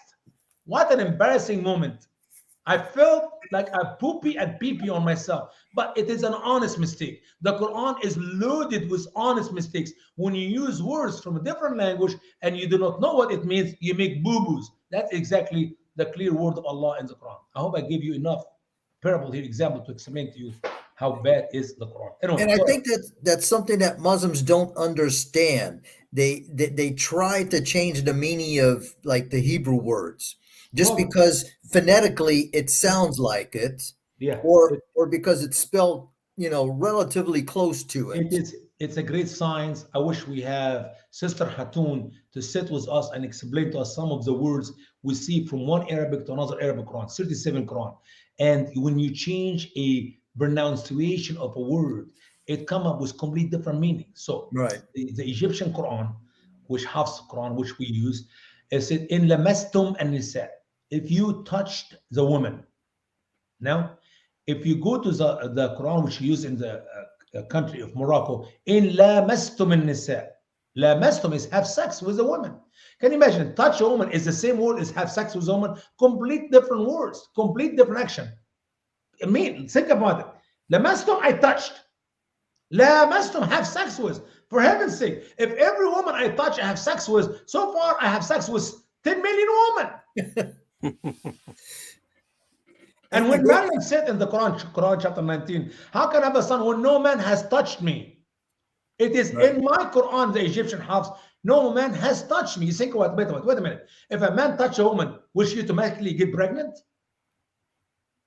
Either Allah doesn't know how children are made. Oh, we know that that's true No. because the It is embryology the in word the actually, Quran is guys. The hilarious. word, That's actually true. yeah. Allah does not know how children are made. Okay, according to the stages of embryology, Allah is so stupid. I know much better than Allah, but here's the deal: if you read the Quran in one dialect, not dialect, in one writing, different than other writing, depending on the vowels, you come up with different meaning. If no man has touched me, la mastum, have sex with me, it makes sense. But no one touched me. No man touched me, for heaven's sake. I guarantee you, by the age of 14 or 15, Mary has been touched by 10, 15 men. Uncles, cousins, nephews. I mean, there's plenty of men in her life. But that's a problem in the Quran. So it is so complicated that we can say, here's what Muhammad said, and here's Muhammad meant. Because now we got thousands and thousands, 20 some thousand words can be read different from one to another. If I will open my computer right now and I show you 4 letters together without dots, without vowels, I can make up hundreds of words out of these 4 letters. It's a chaos. And if the word have 7 letters, now you can make tens of thousands of words out of one word. The more the letters you put, the Right. number of options or chance to make word out of it, it gets to the thousands and the hundreds of thousands. So the Quran is a problem. It's not a pure book. It's a comedy. And let's continue to read the word of Allah so that may Allah bless us. Here we go. So we are at, okay, he said, with humiliating torment because of what you were saying against Allah without the truth, and you were proud against his verses. And indeed you come to us individually as we created you the first time, and you left behind your back. Not here. By the way, as I told you earlier, the one who's speaking here is Allah. I know it does not make any sense. When you read before and after, it makes sense. This is just one guy speaking. In verses, you do not know who the H he is, and the other one, he is Allah Almighty. Because one place he does not know what he's talking about, and one place in the following statement, he is Allah. And indeed, you come to us individually as we created you. Who created us? Allah. So Allah said, we're going to go to him one by one. So who's speaking in verse 94? Allah. Who's speaking in verse 93? Allah. Who's going to speak in 95? Allah. And why Allah and not 5 says surely Allah? Why didn't say surely I? I was going to say, this is confusing. You came to us individually as we created you the first time. Well, so wait a minute. How can they come to you before you've been created? Because No. Allah created all these people one by one. If you read the interpretation of the Quran to the verse of creation, everyone will be born. It's already been created. And by the way, they're all Muslims. But if they choose not to believe in Islam and stay in Islam, they become infidels. And why they choose not to become Muslim? Because Allah chooses for them not to become Muslims. And where are they going to spend eternity? In hell. Why? Because Allah chooses to fill hell with human and jinn. see, this is the problem that I have when I talk to Muslims and they try to tell me that, Islam has free will. But then when I show them the hadith from Muhammad where he says that Allah creates you for hell or for heaven That's before Quran you're too, even brother. born. That's hadith. That's Quran Yeah, and it's, hadith. yeah, it's Quran too. We've read that. Yeah. So if Allah decides who's going to hell and who's going to heaven before you are created, it's kind of like a crap shot. You got a 50-50. Hope Allah wakes up in the good, he wakes up on the good side of the bed, so he's going to create you for hell. And if he creates you for hell, what's the sense of being a It's Muslim? over. And by the way, we talked about that in the videos which we recorded just a few weeks ago. We're now in the editing process about the miracles of Muhammad, the embryology, that at the age of 120-day old, that piece of flesh inside the mother womb, when the angels come down and go inside the vagina of the woman with a scroll in his hand and a pen, and that angels will ask Allah 4 questions. If that be a boy or a girl, if you be happy or miserable, if you will be a believer or disbeliever, and everything about your life is written in that scroll. And then the angels of the woman vagina will come out with the scroll in his hand, and nobody will open the scroll until the day of judgment. So it is already, and by the way, before he leaves the mother womb, he will breathe into that piece of flesh. So that is 120 days old piece of flesh, which he will make a human out of it somehow, make bones, heads, legs, and hand, and then breathe the breath of life. So up to 120 days pregnancy, a mama have nothing inside it but a piece of flesh, which in Quran, in the Arabic language, we call it madgha. Whatever amount of meat you put in your mouth and chew on, no shape, no form, no life. It's just so much, guys. It's so stupid. The whole thing is stupid. Quran and Hadith, Islam is stupid. So all the description of your life, what you're going to go through, if you're going to be happy or miserable, is already ordained by Allah. When you laugh, remember that Allah meant it for you to laugh. And if you cry, it's because Allah wants you to cry. It's everything there. So these people are going to be destroyed because Allah made them to be destroyed. End of story. What's so hard to understand? I think we're on 95, right? Well, we're finishing. I think we're still finishing 94. Oh yeah, 94. Okay, indeed, come individually as we created you the first time. But before I finish this, I wanted to point out that Usama, don't feel so embarrassed because Marian Guran Bruheim made a comment. Fun fact: in my language, in some cases, the words that mean all you've got can mean breasts. The context decides. so I made a mistake. I was embarrassed of myself because I did not know what I was saying. Again, this has to do with, this is why, as an educator, the more I read this, the more convinced I am that the person who wrote this was someone who did not have Arabic as their native tongue. So that, which I find interesting as a claim that you can't read this.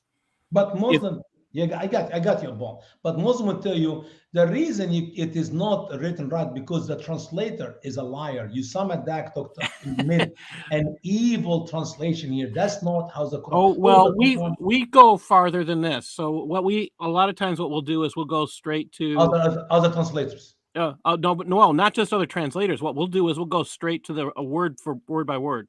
All right, and I love that. I love that. Which is worse sometimes.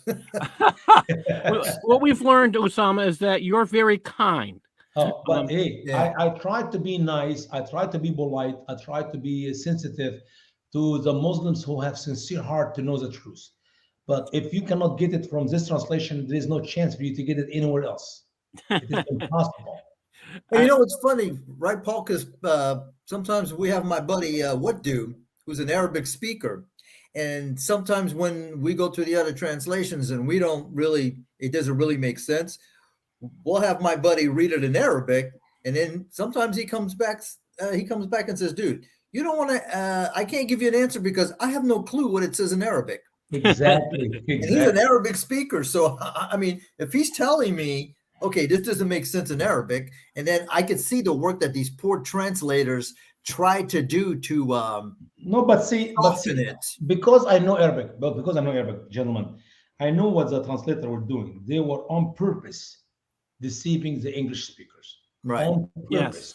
Sometimes I guarantee you in my translation, and I hope that somebody will catch me now because that's another piece they're going to edit and cut and say.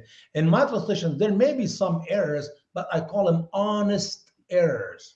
I read the word wrong. I look it up in the dictionary and I misunderstood it. So I put it wrong. But I will never say they deceive and Allah is the best deceiver as an error. No, that is accurate, 100% translation, accurate translation. But they say, and they deceive, but Allah planned, and Allah is the best planner. Excuse me. Hum makaru wallahu makaru Allah khairu makirin. Makaru makara makirin. It's the same word. Why you put in two different words in English? Because they're embarrassed to say that Allah is the best deceiver. That is not an error. That is a fabrication to the word of Allah in the Quran.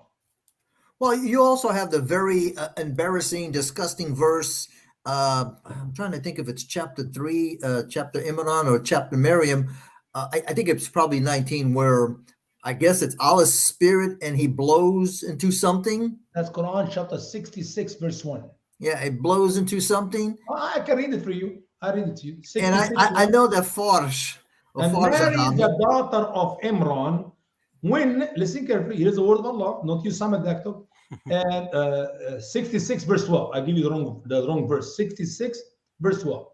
And Mary, the daughter of Imran, here we go, wrong name. She's not the daughter of Imran, she's the daughter of Heli. Luke chapter 3. Okay, so Muhammad gave us the wrong name for the father of Mary. And by the way, Mary, the daughter of Imran, and the sister of Muzrarin is Mary, the sister of Muzrarin. That is 1500 years before Christ. Wow, what a huge difference. Big error. Who guarded her sexual part. Right. Who guarded her sexual part. So we breathed into it. What is it? The sexual part from our spirit. So how did Mary get pregnant? Allah literally put his lips on Mary's private part and he breathed. And she have baby Isa. Allahu Akbar. Takbir. Takbir. But you know, it's funny because if you take that verse in Arabic and let's say you put it on Google Translate. Oh, wow. It doesn't translate it. It says her chastity. But if you isolate the word, then Google was honest.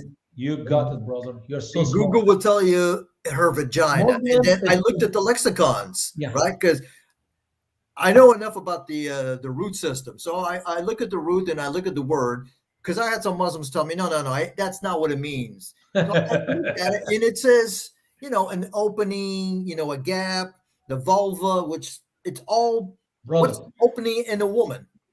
This brother, then Muslim line, they say the scholars of Islam, not just a simple Muslim talk to, he blow it under her arm. He blow it from inside her chest. Give me a break. Give me a break.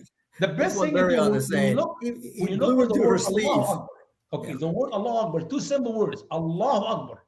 It says what in English? God is great. Excuse me. What's the word Allah? It's the word God. What's the word Akbar? Bigger. Usama Akbar. Usama is bigger. Allahu Akbar. God is great.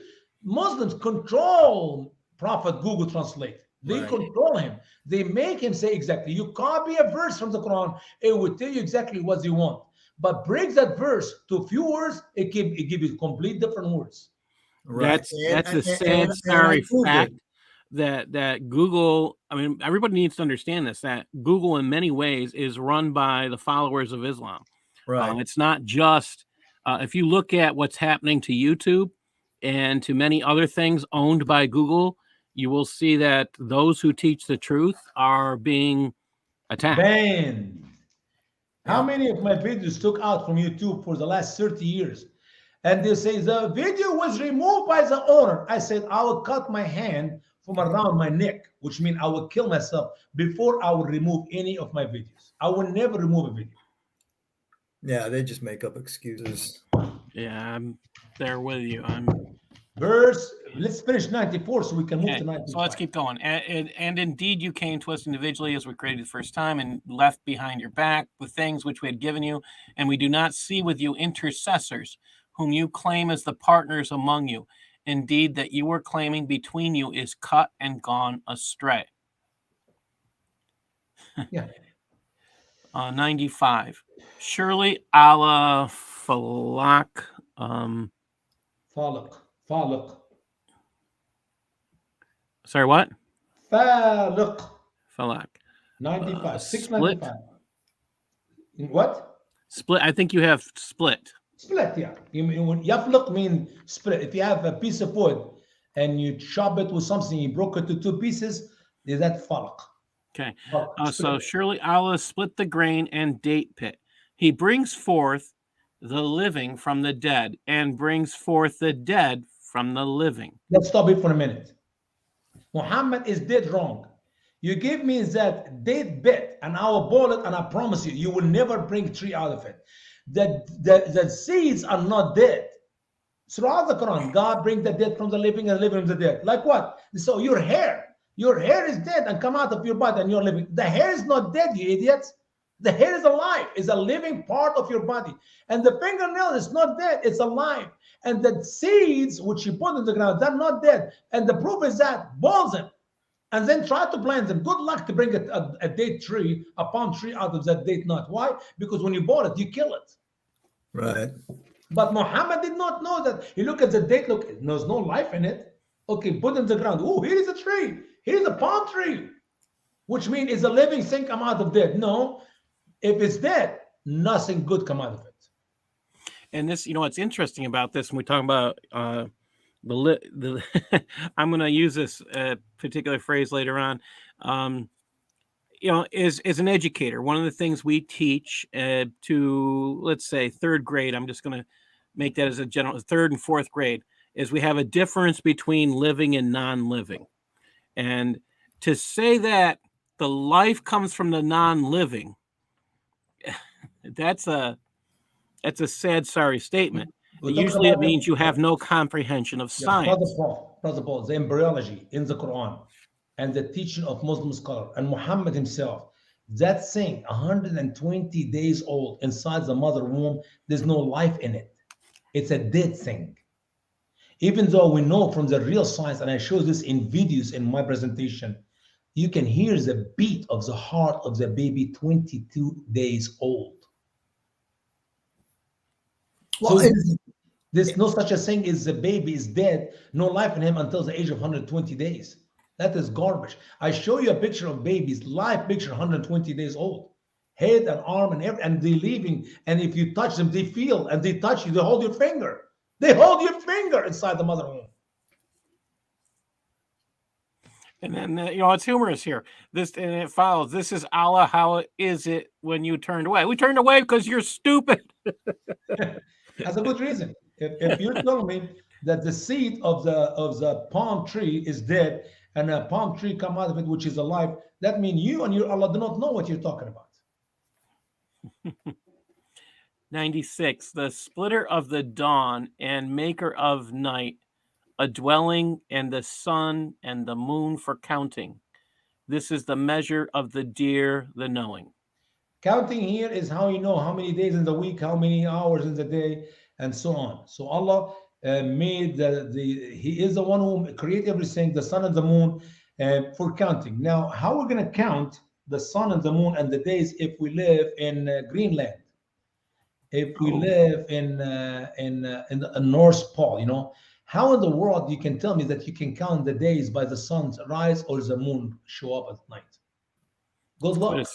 It's very truthful. Allah doesn't know about different time zones. He doesn't know about different parts of the world. Allah have no clue about timing.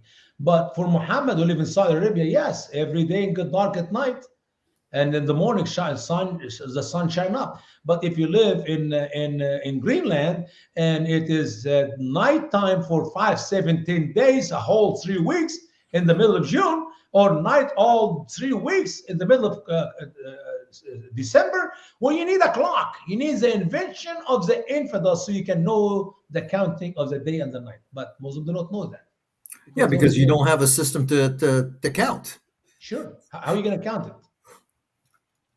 He's not so dear and knowing is what we're finding out.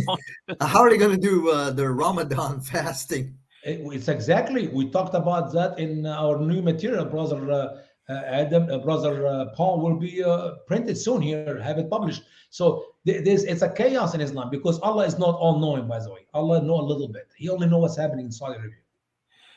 And so we're on 97. And He is who has made the stars for you so that you may be guided by it in the darkness of the shore and the sea. Indeed, So the stars here is made for one reason, which is to be guided if you travel. Okay. By the way, it was invented by the Persians. They are the one, and the Egyptian after them, to know the direction by the stars in the sky. Also in the Quran, we read that the stars was made as decor for the earth, like a Christmas light, And also we know from the Quran that the Quran is missiles Allah used to cast demons out of heaven, so they will never go to heaven or hear what Allah said in heaven. Yeah, I forgot about that one. Oh, Oh my gosh. the lower heaven is adorned with lamps, and he uses the stars as missiles for the sneaky little demons. Now that would mean that the demons are corporeal; they have a body, because in order for you to throw a missile, which Allah didn't understand the size of a star, so either the jinn or the demons or whatever you want to call them are super huge. I mean, could you imagine throwing the sun at a supposed demon? I mean, But Allah we did don't understand. Muhammad saw they're just small missiles, man. right. He saw shooting No stars. one. Right, I don't know. You guys are Those are so. actually asteroids or comets and right. falling. Yeah, asteroids, I should say. You know what's amazing? I was doing a debate, 3 weeks ago in Denver, Colorado, with a Muslim imam and another Muslim guy, and we get to that point like that, and all his best answer to tell me, and all for 4 hours, all the best thing he answered, I praise that Allah will guide you. I praise that Allah will guide you. I said, guide me to what? Stupidity. Keep going, brother. Okay, we're on 9. Okay. Indeed, we expound on the verses for people who know. We know that Allah doesn't know from this. 98. And he is who produced you from one soul, so a resting place and a repository. And stop here. Whoa, whoa, whoa, whoa, whoa. That Allah took me out of one soul? I don't think Muhammad knows the difference between soul and flesh. Yes, we were created from one man, which is Adam, from his flesh, not from his soul. The soul of Adam have nothing to do with the soul of Eve, and the soul of Adam and Eve have nothing to do with the soul of their sons and daughters and grandsons and you and I. We have our own soul, you idiots. See, we read that verse in Arabic. We just read. Keep the glass of Islam on your face so you'll never see anything wrong. I'm sorry. And he is who has produced you from one soul. I came out from the soul of Adam or the flesh of Adam. Well, Adam must have a lot of souls because he created a lot of humans. Exactly. But Muslims don't see anything wrong with that. Okay, indeed. Go ahead. Indeed. This is more for your science stuff, Dr. Kufar. No, I'm going to have to keep track on this. I'm still on chapter 2 with the writing down all these different. Wow. Indeed, we expound what? Oh, and he, sorry, 90. We're halfway at 98. Indeed, we expound on the verses to people who understand. How in the world you expound on something? I have no idea what you're talking, and I cannot understand. That's exactly it. 99. And he is who sends down water from the heaven, so that we bring forth by it plants of everything. Wow, that's a miracle. Something nobody can observe beside Muhammad. So we bring forth from it green foliage. We bring forth the close growing grain, and from the palm trees with sheaths of clustering dates and gardens of grapes, and the zaytun, olives, and rumman. Pomegranate. What do you call that word? It's a fruit. Rumman. Oh, pomegranates? Pomegranates. Okay. Like and unlike. Look on their fruit when they bear fruit. Surely this is a sign to believing people. Now my question to you, where is the apple? Where is the banana? I love mango. Do you see any mango there? Oh, I'm from Florida, so mangoes, I miss my mangoes. I'm telling you, brother. Here's the truth. Muhammad does not know too much about fruit either. Oh, we talked about that. Right. In the hadith, Muhammad said that Allah created 1,000 creatures, 600 in the water and 400 on earth. You know that? That's a correct hadith by Muhammad. Now we know that we have between 5 to 10 million creatures, not thousand, millions. So far, we only can name 2 million, but they know there are between 5 to 10 million creatures. So Muhammad was off with 9,900,000 and 90,000. I don't know how he came up with this number. Muhammad did not have a clue how much of creatures in the water, in the air, out there. He have no clue. So if he does not know how many creatures are there, he does not know any about a banana. Show me banana in the Quran. Where is the bananas? There's no bananas. There's no. I mean, the number of fruit in the Quran, there's 6 of them, 5 or 6, including the zaytun, which is the zaytun is the olives, and it's not. That's not. It's not actually a fruit. I think zaytun is a vegetable more than a fruit, but who knows? Maybe I'm wrong. And so we got the date and the fig and the pomegranate and the and that's all. Allah doesn't know. Allah, no, Allah is all knowing, man. That's because the other creators, because remember the verse where it says, and Allah is the best of creators, the other creators created the other stuff that he's missing. Surely, in this is a sign to believing people. I think the problem with you, post, and the rest of your audience who are listening right now, that you're unbeliever. If you have said the Shahada once in the Arabic language, you become a believer, and then you will see all the truth there. Infidels. Yeah, but it's not my fault, Usama. It's Allah's fault. Oh, by the way, I know you got to get prepared for Adam, so just let me know when you got to leave. Absolutely. Okay, we're going to read your next heading. Christians who say God has a son are ignorant. Notice that Muhammad introduces jinn into the Quran, which, according to the encyclopedia, is Islamic mythology. According to some Muslim traditions, they are a class of supernatural creatures between men and angels who were created by Allah 2,000 years before Adam. Some of them are Muslims. Amen. By the way, when you think about creation, Islam, 6-day creation, or 8 days, or 9 days, how in the world Allah create everything, the heavens and the earth and everything within them in 6, 8, or 9 days, but at the same time He created the jinn 2,000 years earlier? How can you put 2,000 years in 9 days? Common Core math, or I should say Allah's Common Core Islamic math. Well, I think the real issue here is the concept of days and then the concept of years. You can't, this doesn't follow the creation story at all.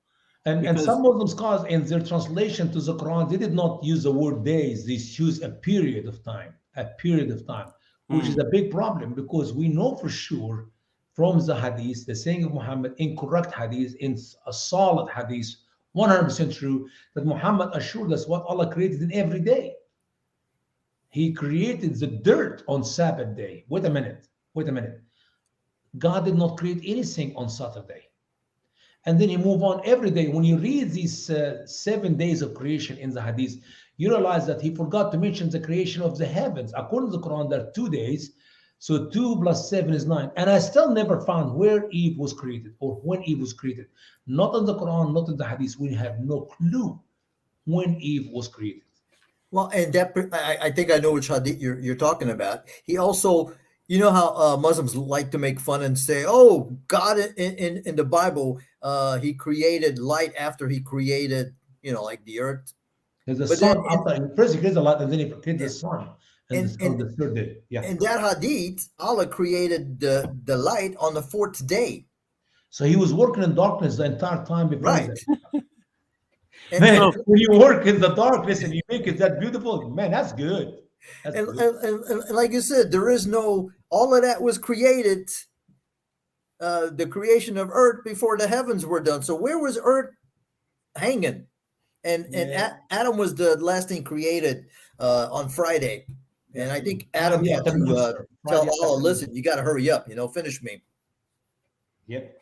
By the way, even when read the scholars writing about Adam, he was created for 40 years laying on the floor of the garden, and he was an empty, as that's how Satan went inside his mouth and came out of his butt.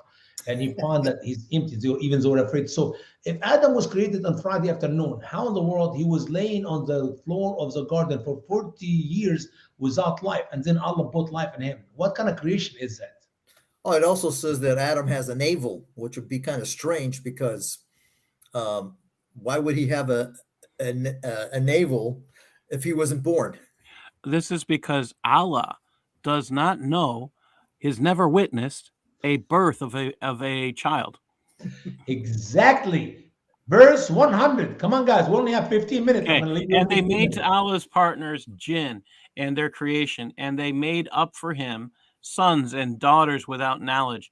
Praise be to him, and he is exalted above what they describe. Yep. Allah made partners, Allah, and they made to Allah partner the jinn. So the people worship jinns next to Allah. That's how they became polytheists. Remember, we talked about Abraham and his people, they worshiping idols, and no, now these are worshiping jinn. You know where jinn come? You know, guys, you know what the Aladdin, the Yeah, the Aladdin, the Aladdin lamp, and the Alibaba and the 14 Alibaba, Thieves. no, the lamp, when you touch it, when you rub it Yeah, three the times, genie. and then the genie come out of it. That is Islam. Oh, 10,000 years. Okay, you know the story there. Right. So, and then you wish 3 wishes. This is the invention of Muhammad in the Quran. There is no jinn. There is no Muslim jinn. I know they're demon spirit, and Muhammad saw that jinn is another creature. No, Muhammad was talking about the demonic spirit, which said he was possessed with them, and we can talk about that some other time. So nobody worships the jinn except the Muslims who worship Satan, the father of all the jinns. Okay. Okay, and they made up their sons and daughters without knowledge. Praise be to him, and he is exalted above what they describe. 101. The inventor of the heavens and the earth. How can he have a son when he has no female companion? And he created everything, and he is the knower of all things. I think if Allah is the knower of all things, he should know exactly what Christian believes.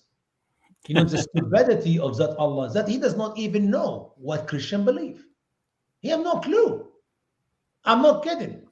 Because there's no Christian, not in Muhammad days, not before Muhammad, not after Muhammad, whoever believed that Allah, the God of the Bible, if they want to call it Allah, had sex with a female and got her pregnant. That's not what any Christian ever believed. There's not even cults among the Christian who believe in that. So do we really need to have, does God really need to have a female companion, a girlfriend, sahiba in the Arabic language? Not a wife, a sahiba, a girlfriend, okay? Does Allah need a girlfriend to have sex with to get her pregnant? And since he could not find one, he could not have a son? What a stupid idea. Well, the other problem is if you read that, it's implying that he could have a son. He just if he have a girlfriend. He just couldn't have a girlfriend, and might be because he's got 2 right hands. That would turn me off. So when Muslims say, well, I mean, it's not for Allah to have, a son, but right there, the verse clearly says, and this is supposed to be, and what's amazing, Allah, yeah, it's saying, hey, how can he have a son when he doesn't have a female companion? But hey, how did Mary have a son? She didn't have a companion. Husband. And we have no husband. Right. Doesn't make any sense. See, Muslim will tell you, we don't believe in Christianity because it does not make any sense. So they don't believe in the deity of Christ. They don't believe in the death and the resurrection of our Lord because it does not make any sense. But they believe in the virgin birth and they believe in the ascension of Christ. They believe how he came to this world and how he lived this world and how he's still alive right now, 2,000 years, eating what in heaven? I don't know if he's eating in heaven, going to the bathroom in heaven. But they believe in both the way he came miraculously, the way he lived miraculously, but they don't believe anything in the middle. Yep. And as if Islam make any sense. And if Muhammad is the last and final prophet, but Isa is a prophet and he's coming back, so does that mean since he was taken up to Allah that he lost his prophet status? Yeah, because he's not the last prophet now. He's coming back. When Isa comes back, it's a comedy. The whole thing is a joke. But Allah is not the knower of all things. I'm sorry, my dear Muslim friends. Here's the sad news. Your Allah does not even know anything. Yeah, that is it's what we just said. Allah doesn't know anything about what Christians believe. 102. That is Allah, your Lord. There is no God except him. Why, if Allah is speaking here, why he said, I am Allah, your Lord? Why he said Allah, your Lord? There's no God except me. I am the creator of all things. Serve me. And why can't Allah speak like a God in the Bible speak? That is one of the things we keep pointing out. Allah, either when you, I mean, I get that you can speak about yourself in the third person, but you always kind of wonder about the person who does that. If this, why does he have to keep changing tense? I mean, this is In the same verse, in the yeah, same passage, in the same paragraph, he always changed the tense for no reason. When yeah, I was working on that book, remember I did this book 15, 16 years ago. Thank God now we're doing a great editing. It will blow your mind. Not because I have huge error, I have hardly soft, easy error, but I decided to be rude. I decided to be, I'm not going to be sensitive anymore to these idiot Muslims because they need somebody to shake them. So wait until you read my editing. Few words I did, see changes. I took so many of my words between bracket out and I say, good luck to figure out the Quran. Good luck.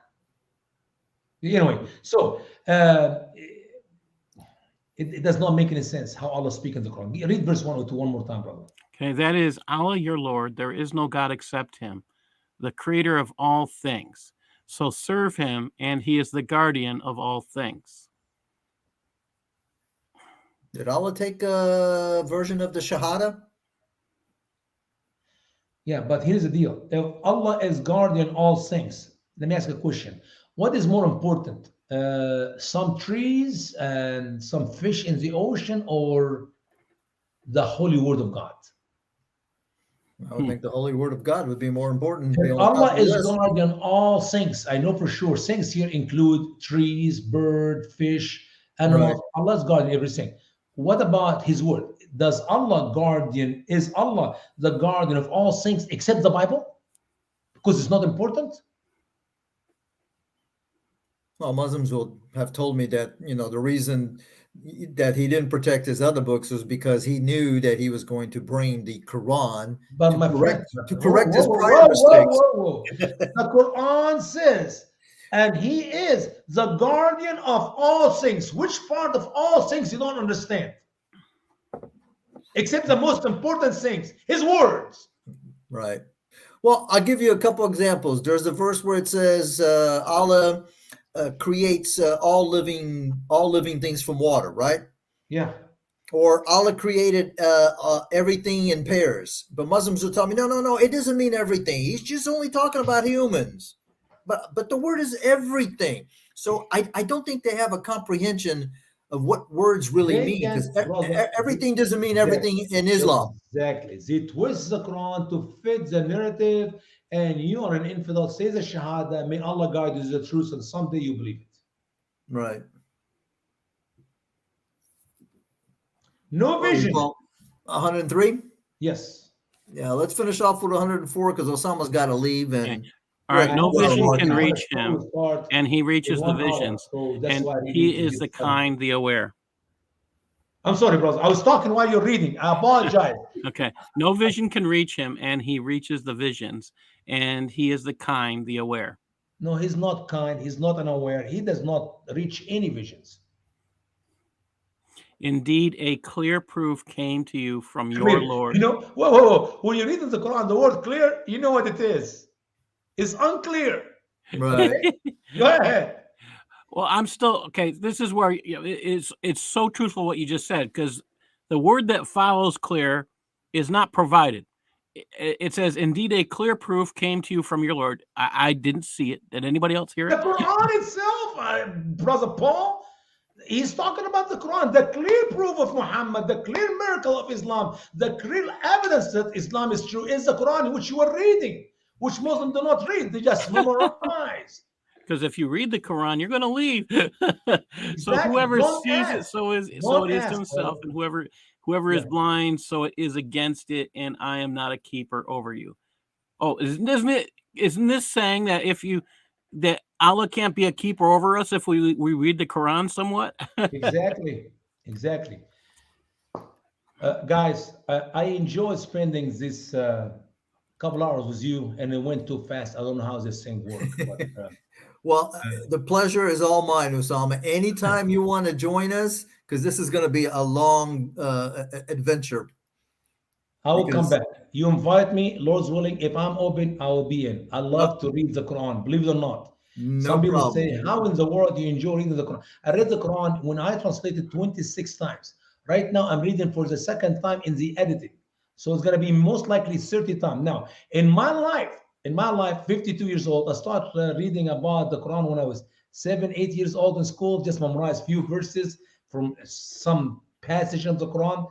And when I was in high school, I read through the Quran. And from that high school until today, I maybe read the Quran 100 times. It is the most dumb, empty, unclear, very vague, very complicated book. Even Muslim scholars do not have a clue what they're saying in their interpretation. If you read the most repeated, this I put about this in my 2 volume books, Exposing the Truth About the Quran, The Revelation of Error, Volume 1, Volume 2, 41 chapters, almost 780 pages. The most repeated words in the writing of Ibn Kathir in his book, The Beginning and the End, the Bidayah and Nihaya, the story of the prophets. The most repeated words is this: Muslim scholars disagree, Muslim interpreters disagree, and Allah knows best. That is Right. how I know for sure, ladies and gentlemen, that the Quran is not a clear book. If it's a clear book and the Muslim scholar disagree and do not know what they're talking about, and Allah knows, that means it's not clear. If it's clear, I don't need a scholar. I don't need Paul or my dear brother to tell me what's in it. I just read it. Not once, over 100 times. And it's the most ambiguous book. And see, if it was clear, why would they need the tafsirs? Because if you read 5 And different why the scholars, you tafsir get 5 disagree? different interpretations. Guys, I'm talking about the interpretation of Muslim scholar to one of the Arabic translation of the Quran, Hafs translation. I guarantee you, if I ask Ibn Kathir, are you sure if and no man touch me? He say yes. I said, wait a minute. How about in this other Quran, and no man have sex with me? Is it touch me or have sex with me? That's a bigger problem. That is a huge problem.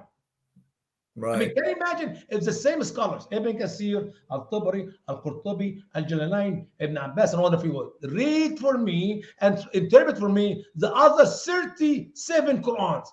You know how many books do we need? Thousands and thousands. We will not have enough time to read the interpretation of the Quran. Anyway, love you guys. God bless you. God bless you, Usama. See you And soon. we'll have you back when you have some free Anytime. time. You call me, let me know, and I'll be part of your ministry if Lord's willing. You got it. Thank you. Sure. God bless you guys. Bye bye. God bless you. It's definitely fun to have him with us. Yes. Hey, I wanted to show you something that's very interesting that we were having a discussion. This has to do with the miracles, because you know how the Muslims tell you that, Muhammad split the moon, right? You Now, keep telling me, that brings to me other thoughts. yeah. I know of a moon that got split, and I don't like when it's seen. Yeah, but here's the funny part, okay? Now, I'm pretty sure Muslims never really thought about this. Okay, so, I've got the verse up there. Okay, but the moon splitting verse is 54:1, where it says, and the moon was cleft asunder. All right, and they say, look, that was a miracle. That was a sign for Muhammad to the people that were with him, right? But you and I know that the Quran is not in chronological order, right? Yeah. Okay, so I've got verse here. Now, I can't give credit to myself. This was another friend of mine, Brother Jacob. I'm not sure if he's the one that found this or What chapter and verse is this? chapter 10, verse 20. Okay. Okay, and I'm on a website, so I'm using the word for word. And it says, and they say, that's the unbelievers, why not is sent down to him a sign from his Lord? So apparently these people are asking Muhammad, yo, bro, why haven't, Allah given you any signs? So Allah tells Muhammad, so say, only the unseen is for Allah. So wait, indeed, I am with you among the ones who wait. So Muhammad is waiting for a sign along with the unbelievers, right? But in chapter 54, he was supposed to be given the sign of the moon splitting. But here's the thing. If you arrange this in chronological order, the moon splitting is really verse 30, chapter 37, right? So the moon splitting happens in chapter 37. If you put it in So 37, what verses what was that? no, I'm saying chapter 54:1 in chronological order, it would really be 37:1. Because chapter 51 and the revelation that it came to Muhammad is really the 37th chapter that was revealed. Chapter 10, which is the one that I just read, that says, why didn't you get any signs? And Muhammad says, I am going to wait with you for signs. That is really, in order, chapter 51. Oh. That's a problem, don't you think?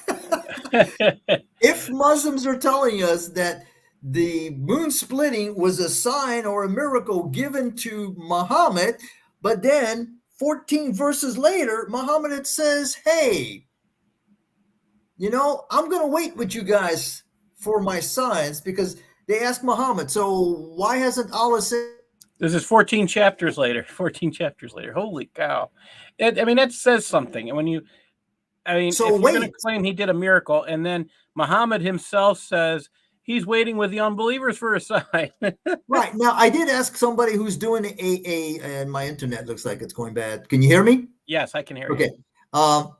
Because my screen refreshed. So I asked a friend on Clubhouse. She's actually doing a word-for-word translation with the grammar. And she's pointing out, like, okay, this should be male.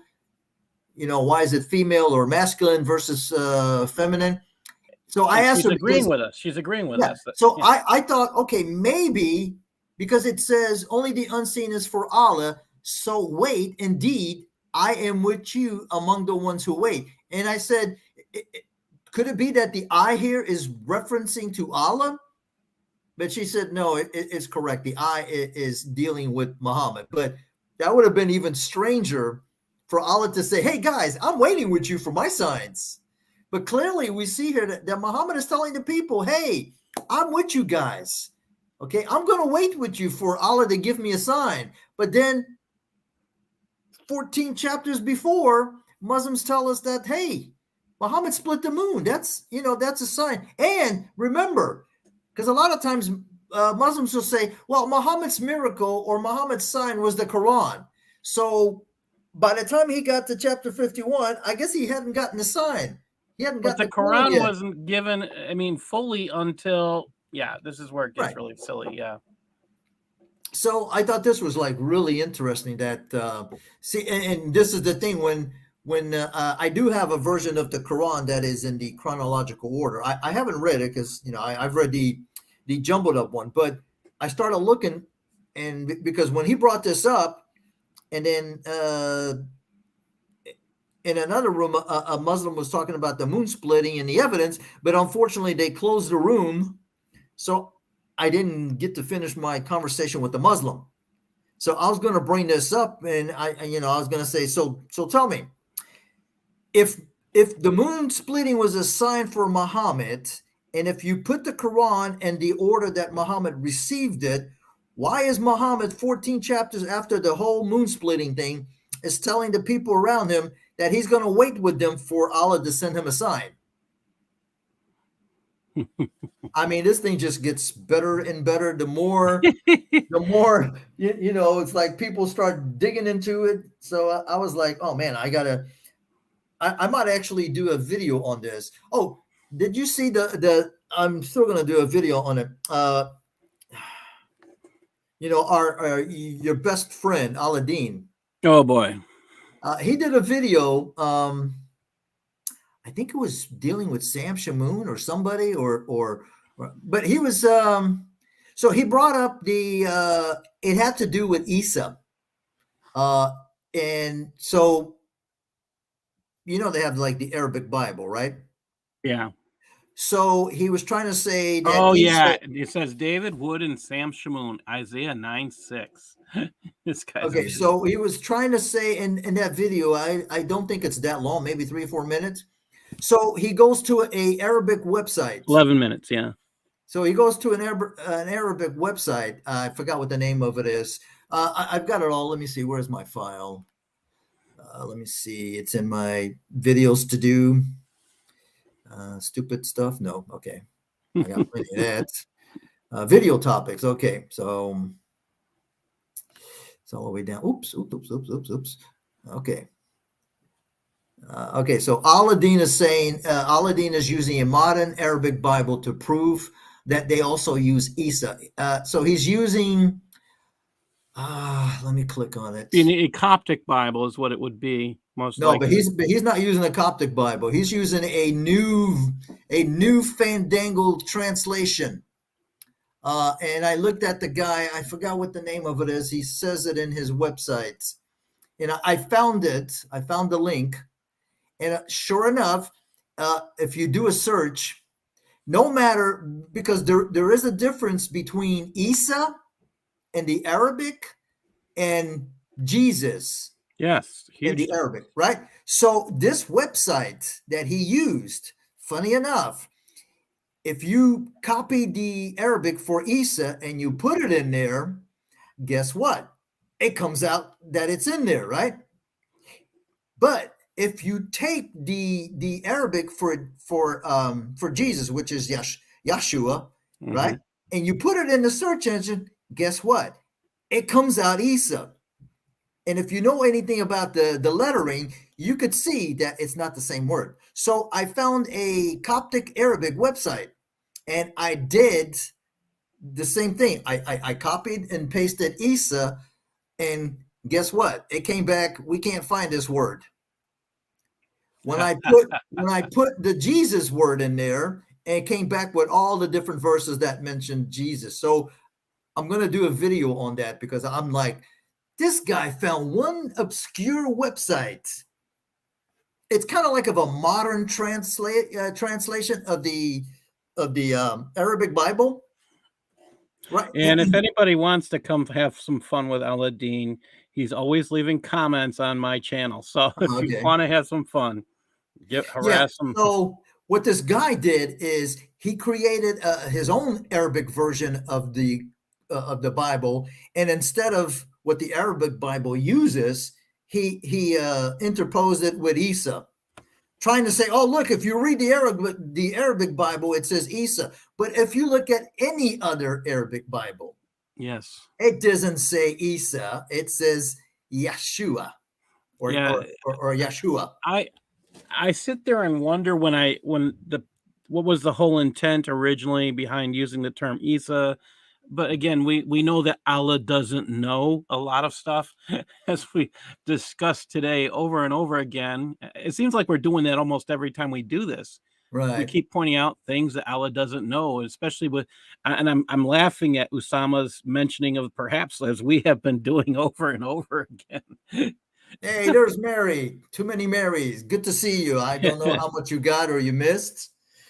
But man, it was an honor to have Usama. I mean, I've been following him for years, and I've seen his early debates, and it's like, to have him on my show makes me feel good. So thank you for, you had talked to him before, but yeah, I got to thank also Connie. Yeah, he's part of our network, our radio network on Global Patriot Radio. So when I joined them 5 years ago, I'd already been on his show and a few others before that, and that's where I was first offered a radio spot. So, cool. Yeah, I didn't even know about Block Talk Radio. Hey, somebody was telling me here. I don't know if it was Roughneck or somebody else, or maybe Marion, something about supposedly YouTube is going to start cracking down on channels like yours and mine. Well, you keep getting in trouble worse than I do. I have yet to even have a strike, although Muslims have been reporting me, and I know this because I read their comments over an open-minded thinker, and they'll say, hey, listen, this guy over here, you need to report him because he's lying.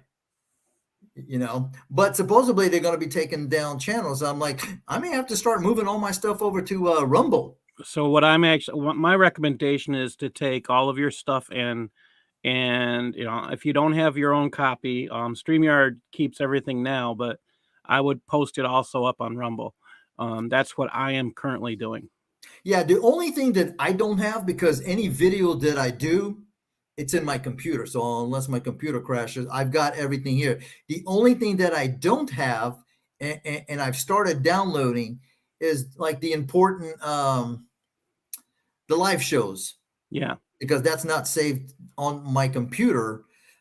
Yeah, But it I'm was like, saved in StreamYard. So yeah, all of your last shows for the last 3 months should be there, and they're supposed to be there indefinitely at okay. this But point.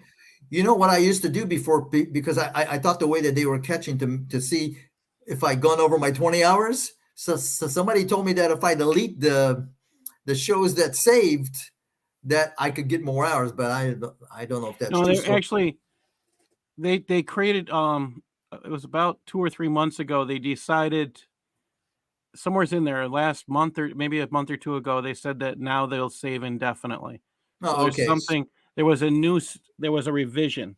Now, if all the stuff that's saved on StreamYard, I'll have to see which past broadcasts were saved. There's a feature to download them. Yes. Oh, okay. Because usually what I do is, because YouTube doesn't really have, or at least I don't know of a download feature. Mm-hmm. Oh, There's another way to do it, but oh yours yeah, I can be go longer. to there's a YouTube video downloading website, so Yeah, I but just go to the website. they don't do over like once you go over an hour, they don't do it. What? They don't download. Oh, I downloaded my live shows of 4 or 5 hours. Oh wow, you're gonna have to introduce that site to me. Yeah, I'll give you the link. So I mean, I've downloaded stuff that's way more. As a matter of fact, I think the last thing I downloaded was a 3 hour of those brainwave type of music, where it's supposed to help you with the theta and the beta and the alpha. Cool. Now, unless they've changed it, I haven't downloaded anything in the last couple of weeks. But I do know that you're correct. There are some websites that if it's over an hour, they won't do it. The one that I used to use no longer, I think it was called Keep Vid. I don't think they allow you to do it anymore. But let me see, what did I download? Because I have it on my computer. I have it on videos, and I have it on YouTube live shows. Yeah, right now I've downloaded 1, 2, 3, 4, 5, 6, 7, 8, 9, 10, 11 of my live shows. And let me see, 2 hours and 40 minutes. The biggest one was 5 hours and 38 minutes, 5 Wow. hours and 14 minutes. So I will Skype you the link Yeah, that I thank use. you. And the reason I also like it is that you can pick the quality of the video. Like for some videos, like I do a lot of downloading videos that have to do with prepping and all so forth. Mm-hmm. I don't really need it to be like 1080. So in order to keep the files a little bit less, I usually go with the 360. I in general I do the medium Right. depending on So what I need. which would be about the 720, Yeah. which is pretty much the videos here, because I don't think I have the capability to go over 720. And 720 is good. So for my videos, yeah, I'm using the 720. But usually when I find something, or if it's a news story or something, or one of the channels that I watch, I'll download their videos and I'll just use the 360. Also, there are websites for like downloading Rumble or a lot of the other websites.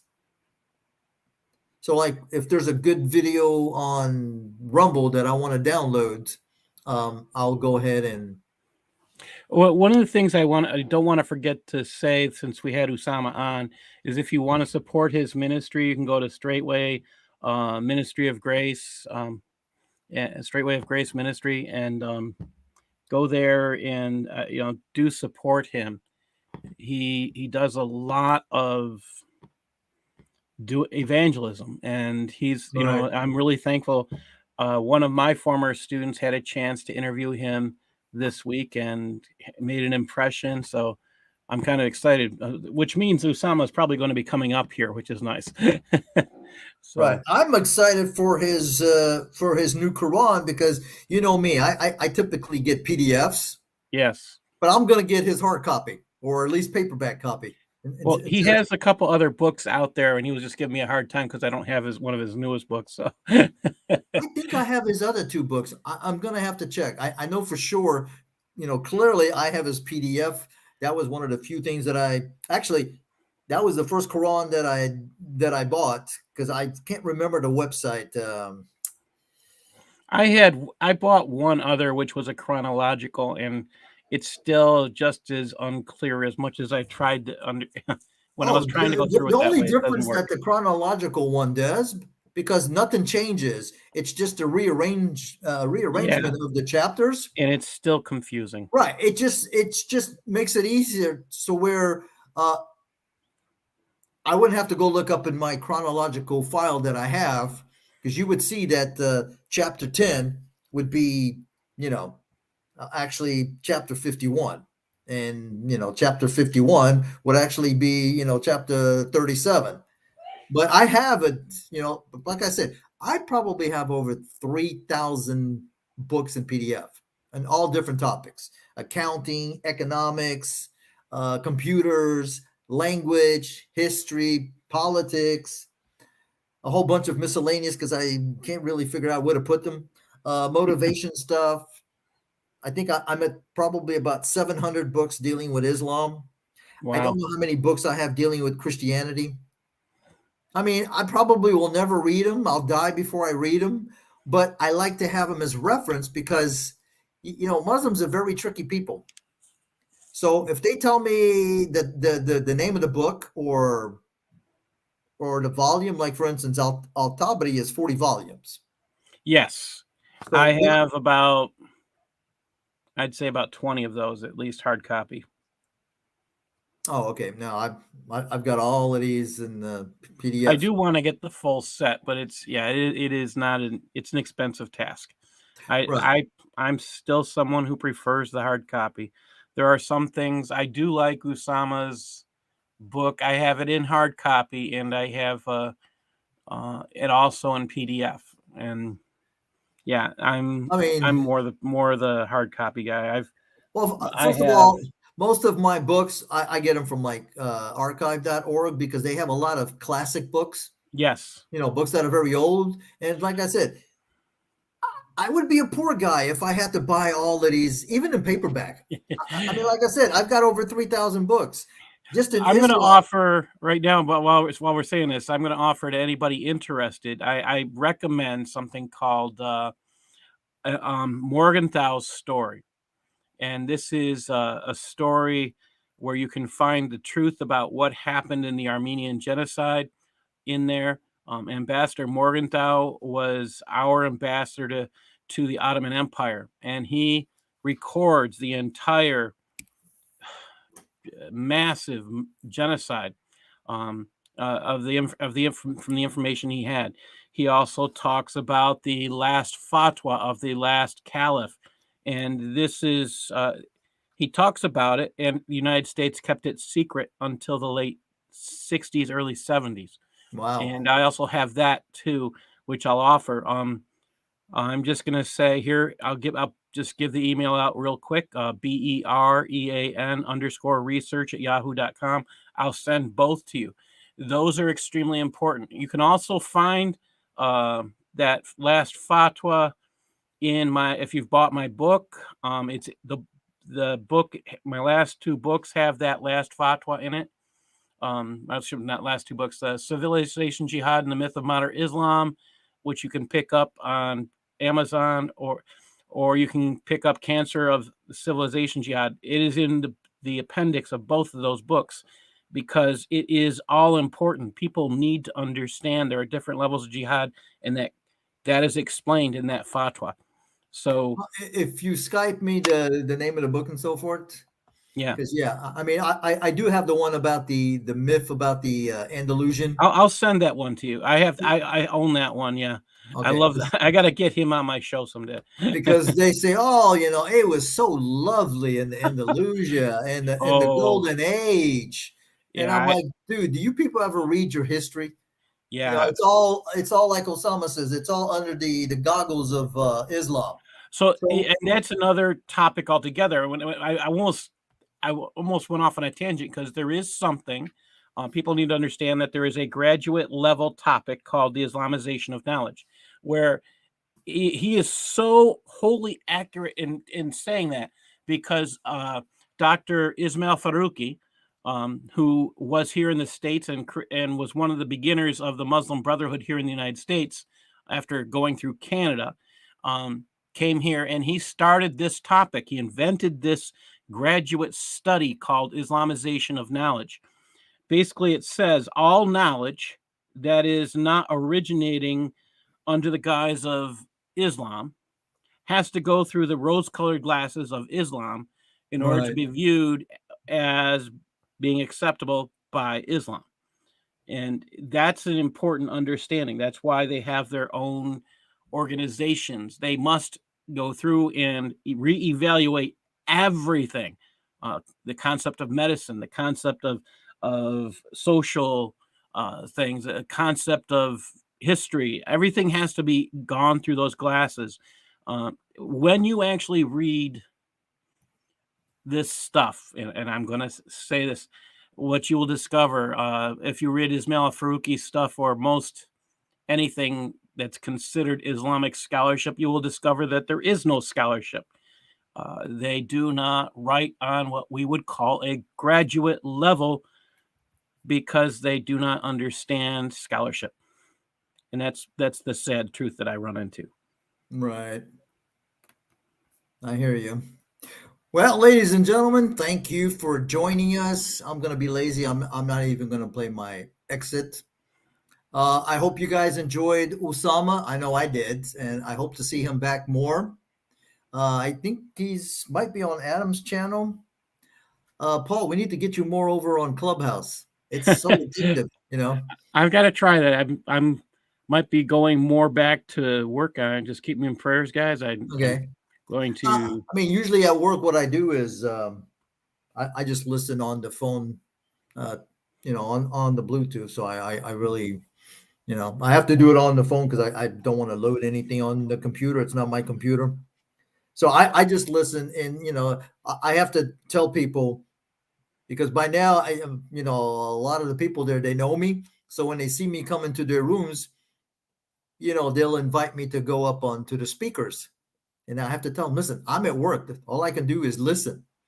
And, you know, I need to have some kind of noise or music or something, you know, to make the day go by quicker. So if there's a good room, I'll be, you know, I'll be there listening. If not, I'm usually, you know, looking at debates on YouTube or seeing what kind of nonsense that open-minded thinker has, like his video on how Jean-Claude Van Damme, he accepted Islam. Alhamdulillah, mashallah. Just because he talked about, he likes the, what do you call it? He talked about the Muslim Ramadan and how, you know, their, you know, dietary practices and how they fast. So that automatically made him a Muslim. Alhamdulillah. And I'm thinking, that's hilarious. Like, so he never had to say the Shahada. This is an old video. I'm like, folks. And if you read the comments from the Muslims, it'll be mashallah, may Allah guide them. I'm thinking, all you're doing is showing me that you're a bunch of idiots who believe anything. I mean, seriously. They don't know their own, quote, pillars. They don't know anything. I mean, seriously.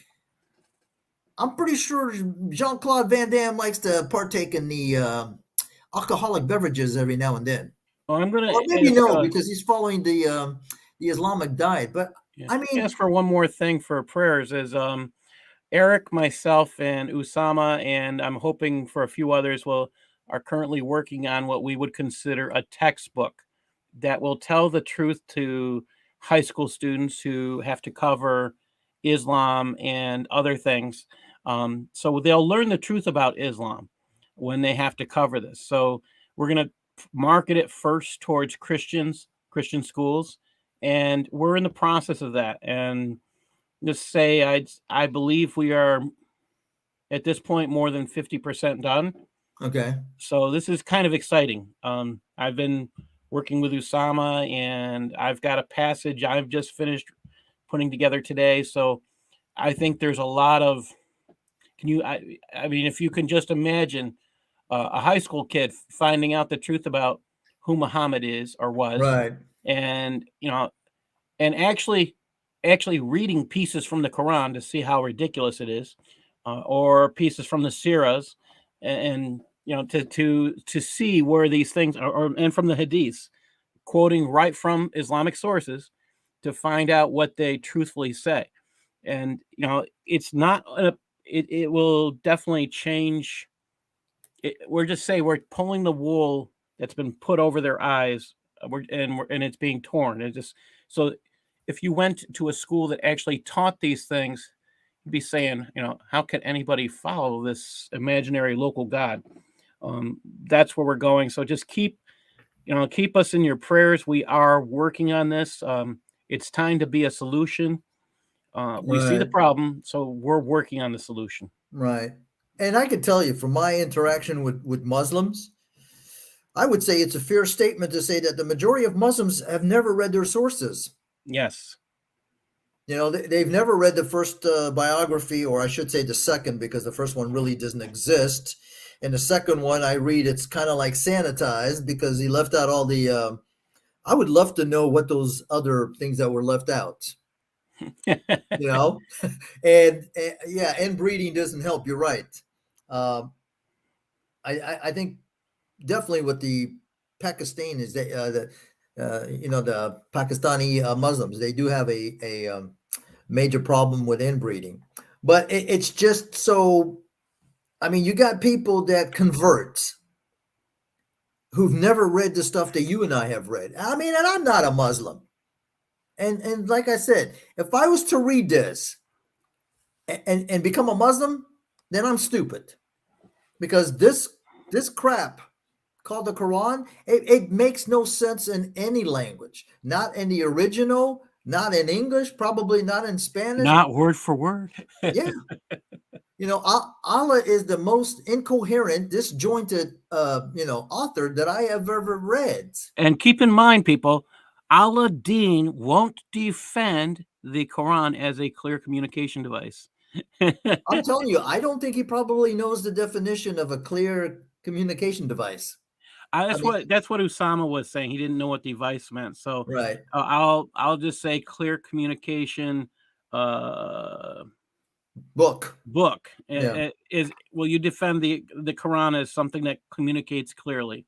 I'll try that next time. Yeah, good luck to see if you'll do that. Well, everybody, thank you for joining us. The mods, I really, honestly, today I was not on YouTube really looking at the chat, so I don't even know who. I mean, I could see Marianne, Darcy. I don't know who else was here today. I'm not even going to pronounce your name. I'm going to call you Vinci. You have too many ways. Roughneck. Yeah, Roughneck. I know Roughneck is always WAIA and M and 2J. Oh, I didn't see that one. Let's see who else. Hey, I'm surprised. Oh my God, man, Al-Din. I am shocked. Al-Din was, because remember he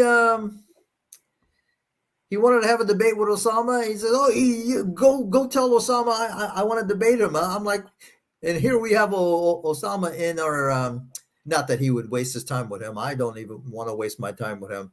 But I'm surprised he's not here, doing his little jabs, or try to come on stage, because I wouldn't even let him come on stage. Well, I think that, it's funny because I've been actually looking at, if you type in Al-Din right now in the YouTube, you find that he's trying to slam David Wood and Sam Shimon. He says, and he's done a 11-minute video. And the one I believe you were talking about is the name Isa is in the Arabic version, which is a 3-minute video. Right. But if in the search engine, in YouTube search engine, the next thing that comes up is the Al-Din fish, which is 2 hours and 30 minutes by Hussein Mashni. And I think they're laughing at him. And next comes up, Al-Din uses straw man fallacy, then proves the Quran does not say Muhammad is a prophet. From me. Oh, I see Al-Din. Okay, Al-Din making Allah look bad again. that was us. Well, at least Oh, that was 5 months ago. I don't think you were on the channel 5 months ago. No, probably not. Yeah, because I see Eric and then I see Radical. This guy is just he. I think what he is an attention seeker, and he just doesn't have. And It's you know just what's like funny is he lied again and said that that he knew me because remember he did a video on us yes, where what dude was there and he tried to get me into it. I can't even remember what he said. So he did a little short video claiming that how he destroyed these three Christian these missionaries. I'm like, dude, I'm not a missionary. I'm not even an apologist, right? And he's telling people, oh yeah, I know these people for 6 years, and I'm thinking to myself, dude, I've only been on Pal Talk for 3 years. That's got to be some serious alamath, right? I mean, he has no hesitation of lying, right? and that says everything you need to know about Aladdin. Yeah, he's a liar like his like his gods. You know, he's a good deceiver, just like Allah. You got to follow your God. You know, you don't want to disappoint him because if you don't sin, then Allah will kill you. Okay, Paul, it's 8:30. God bless, man. God bless you too. God bless everybody. Until then, maybe Saturday, if you're not busy, we can do a. Sure. We're about. I'd say we're probably about 50 verses. We can knock out the end of this chapter. We can knock it out. All right. Enjoy the rest of your night. Bye. God bless. All right. God bless you. And let's end the broadcast. Actually, you know what? Before I end it, let me do share video file. Intermission. Nope. Oh, subscribe. Okay, here we go.